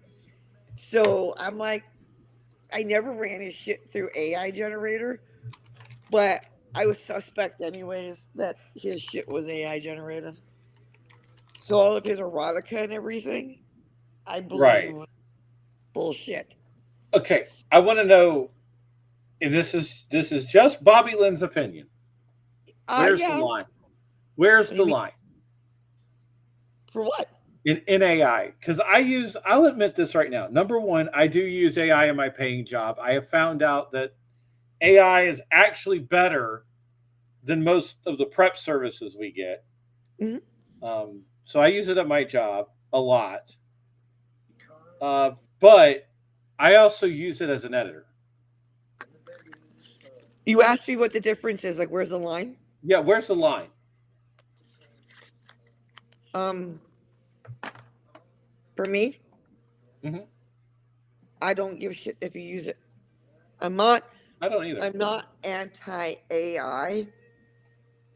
What I am is using AI practically and fucking being honest, like you were just about using your usage of AI. Be honest. If you I agree with write that. in AI, right up on the top of what you write saying it's AI generated. Be honest about using That AI. Period. Nowadays, you can't even use an image anymore without doubting whether it's AI. Without I And have found this. Oh, go ahead. I'm sorry. I didn't mean to run you over. Go ahead. so I'm what it is I've changed my stance about this because I can. Mm-hmm. AI is to help, is be used as an aid. And my whole thinking is that if you need to use AI to get a block out, meaning writer's block, artist block, just to be able to create so it releases the block, you're using it the way that you need to help you. When you start becoming too dependent upon it and you start lying about it, that's the line. That's the fucking line. Okay, that makes sense. Like Would I I buy a have book that was would I buy a book that was actually written by Chat GPT? No. I would if no, it no, was I'm with you on exclusively I that. would not do it. No. I I do have a problem because I got this all the time, especially when I was doing Dangerous Tides. Of and this has always been my problem. Like I had people that would come into the comments on YouTube and say AI slop. Which, Yeah. by the way, let me explain something to all of you when it comes to Dangerous Tides. The AI slop comments finally pissed me off to the point that I stopped doing the podcast. Let me explain to all of you that my best friend Meg wrote all the episodes. Like she researched and wrote them because she was that fucking passionate about it. Her dad was in the Navy and she always had a fascination with it. And we love doing it. Did I mispronounce things on that podcast? Absolutely, because I had no clue how to pronounce them. Mm-hmm. All right. Was it basically a slideshow? Yes. But that none of that, 0%, I can be honest with all of you. 0% of Dangerous Tides was ever done by AI. Now, do I use AI in my writing? Yes, I use it as an editor. All right. I do not. I still write the damn thing and I edit with AI. I don't fucking use it. But know, Yanni, yeah. you are using AI as an editor when you have all of these other you have actually human flesh breathing, Right. shitting, kissing human beings who are editors. And why aren't you going to an actual human editor? Why are you using AI? Because I don't want to bother people when they're fucking busy. But how do you know they're busy? They may actually need you. Why Well, they aren't can you come reaching message out and me. actually asking this? Why are you taking the easy? God damn it! I can't stop smiling. I can't do it when you're actually like, why are you using It's AI just as editor? I mean, my God, you're taking actually like work away from honest to God editors. well, they're out. If they're out there, I don't know They about are them. there. I can actually give you the name of a couple. And I do actually admit But I that am being a devil's advocate and an I asshole right I now. I understand you're being an asshole, but I will But say this I'm being an too. asshole because that is an argument about Right. when people use Oh, AI I can't editor. stand that. I can't stand that. Listen, there's two things I can't stand. All right, and they're both these are the poles I can't stand. All Yeah. right, is one pole is I'm an AI artist. Don't ever fucking use that term. You are Yeah. not an artist. All right, I stand with the anti AI people on that. Mm-hmm. Is you do not ever call yourself an artist just because you sit in front of a fucking box and put in a prompt of I want a big titty anime girl. Yeah. You're not an artist. Yeah. Okay? Now, to the anti side. I hate to break the news to you there, bucko, but to keep a job in this day and age. And let me tell you, as somebody who is openly working and seeing it done to their industry in real time, if you don't understand AI and you don't use AI, you are going to have a big fucking problem getting any other job that doesn't say, or that doesn't require you to say, do you want, oh, wait a minute, you're losing your job to AI for that too. You can't flip a goddamn hamburger anymore without at least some understanding of AI. I'm sorry. That's the fucking way the world works right now. You have to play that game. Sorry, dude. And by the way, 90% of you people that are gung-ho about anti-AI shit, I think you're lying. I think you use it. And I'm talking about the ones that are militantly anti-AI. I think they fucking use it, and they use it a hell of a lot more than they want you to know. Every accusation seems to be a confession these days. I can say 100% that my shit lit is written by the shitter right here. Yeah. I may use images like, those stock photos that Substack has. Some of them might be AI generated for all I know. But the whole thing here is my writing 100% shit lit from the main shitter here. So right now, there ain't there. Look, I think I would actually make ChatGPT go, why? Well, I mean, like, yeah, that's true. I make it. Get this. I fucked with one of those AI, like, fake, those AI boyfriend apps. I've done that too. I'll admit this. I've done those, some of those things. Dirty and naughty to this thing that it doesn't like me too much. Oh my God. I got it. It was so fucking funny. Let me tell you, I got some stories for you. Listen, I made this thing one. I thought it was. I thought it honestly was gonna kick me because I was being so vile. Oh my God! I am talking about doing some nasty sexual things just to fuck with. Let me tell you something here. So I know we got to get off here in a little bit because it's almost midnight. But is it 10 minutes? It is. It's yeah. So, anyways, I got into some of these spicy chat things. By the way, the thing that I used was the spicy chat. Their scenarios are fucking wild, man. I'm sure. There was I wouldn't think of. I am not shitting you on this. All right, please don't. One of the fucking scenarios was, and I don't know what fucking 20-year-old wrote this, but it's like, you've been married for 5 years. Your wife likes to go to church and you don't. Well, your wife's church was shut down because of blah, blah, blah, blah, blah. And what then she found, wait a minute, I'm not done yet. Oh, I'm not done yet. Then I'm not high enough. Your wife found a new church.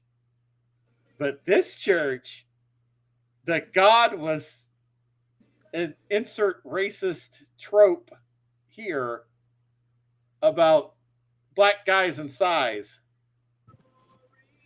Big dick energy. And it basically was supposed to be picking up with her putting a chastity cage on you, and then you had to take it from there. And I'm just like, what the fuck?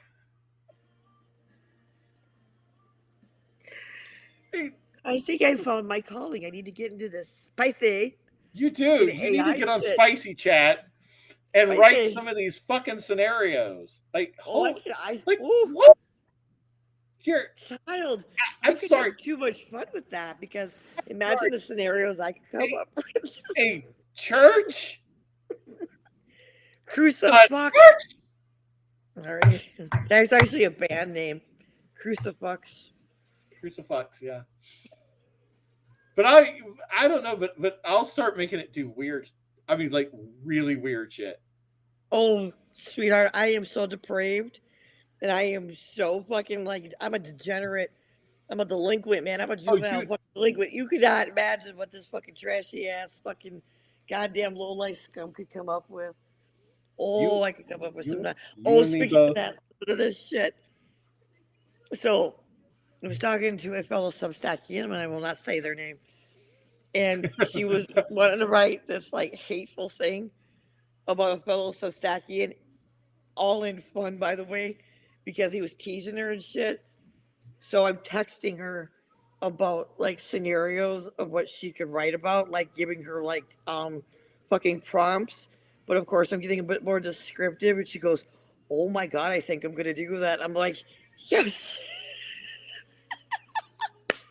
I love participating in the evil. It's fucking great. I am a chaos trash panda. If you all don't know this, if you ever ask me, if you ever tag me in anything about prompting, you don't have a fuck clue about what the hell you just asked of me. Then again, dude, you want to ask me because you want to see how far I go with prompts. Yes. Because this is something AI can't replace, is how nasty we can be. And here's the thing: you do that, some of you sick mofos out here know what you're getting yourself into, and you're masochists for it. Some of you are innocent, and I kind of feel bad for you if you don't know, because you need to go through my notes. I swear to Christ, I wish we could tag a note. Oh my god! Move. Like the fucking precursor forwarding of like. Do you not understand? I like Nickelback, and thank you, brain. If you want to rabbit that goddamn commercial, what the fuck? So anyway. If you want a rabbit hole, go look at Bobbi's notes. What? I mean, just go through her notes. They're obscene. What did I tell you? That's a fucking show and a half. No, it's not. I am shit lit. I am a shit poster, and I am a shit bomber. Can we not with this? Shit bomb. It is. When are we throwing the diapers? Oh fuck! I forgot. Marty, who's sitting in the chat now, did not get to hear the furry and crinkle discourse. Please, do we have to go with the crinkle butt thing again? We're not going back there. Trust me. Because I don't know if I can even eat crinkle fries anymore because of this shit. I don't eat crinkle fries. All I can see are old men running down hallways and their fucking diapers, and you can second. And they're in a furry suit. Here's the thing, right? You know how fucking hotel hallways are? They echo, so you can hear the crinkling echoing down the hallway. This is wrong, dude. It's like, yeah. Could you imagine a furry in a diaper? Oh my god! I've seen it. I wish I hadn't, but I've seen it. And I mean, folks, I'll just say this: if you are not into furry, you do not know how much those fucking fursuits costs. I want to get a raccoon one. I mean, do it. Why not? I'm gonna get a raccoon mask. I'm gonna wear it. That's what we should do. Eventually, when this podcast makes money, if this podcast ever makes money. It won't make money because we've got only 5 people out here because people. Dude, we'll find a way to put this shit on OnlyFans. I guarantee you, we'll make some money that way. That might be the only platform we're going to be allowed on soon.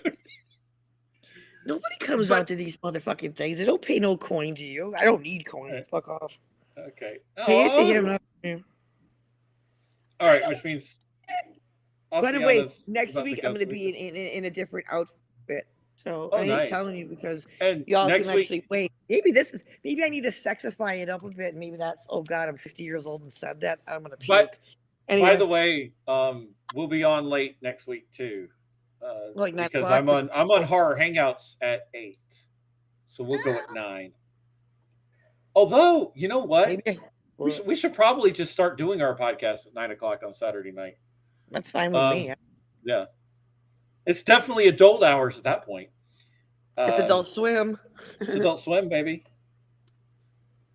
By the way, I've been meaning to say that to you. What? I have been looking into and learning how to make my own server. Oh. And basically, there is software that you can make, that you can use. It's open source software. Mm-hmm. I think it's called Field Station 42. This shit's awesome. It's free, by the way. Field Station 42. And Marty, to answer your question, fursuits can run up to several thousands of dollars. Those are the fancy ones. Yeah, those are the nice. Those are ones with the butt flaps, so you don't have to take the entire thing off and take a shit without having to worry. Which member of ICP was it that their daughter got one and like he put them on blast because it was shit, and turns out they had paid like $500 for it. I don't know. But anyways, getting back to the Field Station 42, you can make 90s style television, like you can make your own cable box, and all you need is a Raspberry Pi. You can make your own cable box, and then you can program your own stations. So, like, if you know how to get all these old shows, you can actually do that, and you can make a cartoon channel, and you can literally program it to where at 9 o'clock at night you can start Adult Swim. Do your own version of Adult Swim. How fucking cool is that? We're not even adults here. We're adults. No, I'm a juvenile delinquent. Mentally, we're not adults, but yes, legally, we're adults. I am not an adult. Don't insult me like that. We won't grow up. We won't grow up. We won't grow up. So yeah, maybe I need to actually entice people saying I'm going to wear a different outfit next week. And yes. I think that's what we should do. We should start being wild and fucking weird. Wait, what? Fuck. I'm just starting. This is actually our third one. So. Yeah. Well, you know what I mean. Like, we should just say fuck it and go with it. I already said fuck it and go with it. I mean, my God, I'm name dropping and shit talking. And then I've created this fucking goddamn mythology of the Substack literary mafia. I'm Rico, by the way. Just call me Rico. Don't call me Suave though. Just call me Rico. Yeah, we got to get out of here because we're at 3 hours. Listen to you. I am being put to bed by somebody who's younger than me. This is bullshit. I quit. Fuck this. I didn't say you had to go to bed. But it's like, like any good bar, what do you say at 2 o'clock? You got to go home. Though, fucker. Well, you know what I mean, though. If I'm in New Orleans, what the hell? They just kick you out and actually just spray the puke down and let you back in. Fuck. Yeah. Well, I mean, but any decent bar, you can't go home. What is it? You can't stay here, but you don't have to go home or something like that. You don't have to go We're home. trash badges. I don't go to decent bars. There is no decent dive bars. That's what we do. This is you know what? This is Substack's dive bar right here. Pretty much. If you think about it, we are Substack's dive bar. Because those high tower fucks wouldn't even dream about coming in. I know, right? But if we actually, I'm going to say Ian Crottenrotch again. Crottenrotch. One day you're actually going to tell me his real name so I can find him and block him. Oh my God, look at my potato and look at my hair. Look at my hair. Isn't my hair sexy? I got that beautiful fucking hair. Oh my God, damn it all, fuck. The truth of the matter is I got to get off because I got a long ass day tomorrow too. Yes, you do. I don't. But anyway. Yeah. See, I got to be respectful of Yanni here because, I'm a loser. So I don't do anything. Come on. This is fun. But anyway. You're not Make sure you wash your ass, people. Wash your coochie. Wash your ass. Wash your ass. Make sure you get under the balls. Get them from under cheese, people. And to all of the good people out there, thank you for coming in. And to all the trolls that wanted to talk but can't Good talk people? because I did something smart with my YouTube channel. We got trolls? Well, we were gonna have trolls. We do have trolls on our shorts. Do we? Yeah, because there's Yay! a group of fucking moron bots that think we're both products of incest. Well, That's no joke. jealous? I mean, by the what? way, yeah.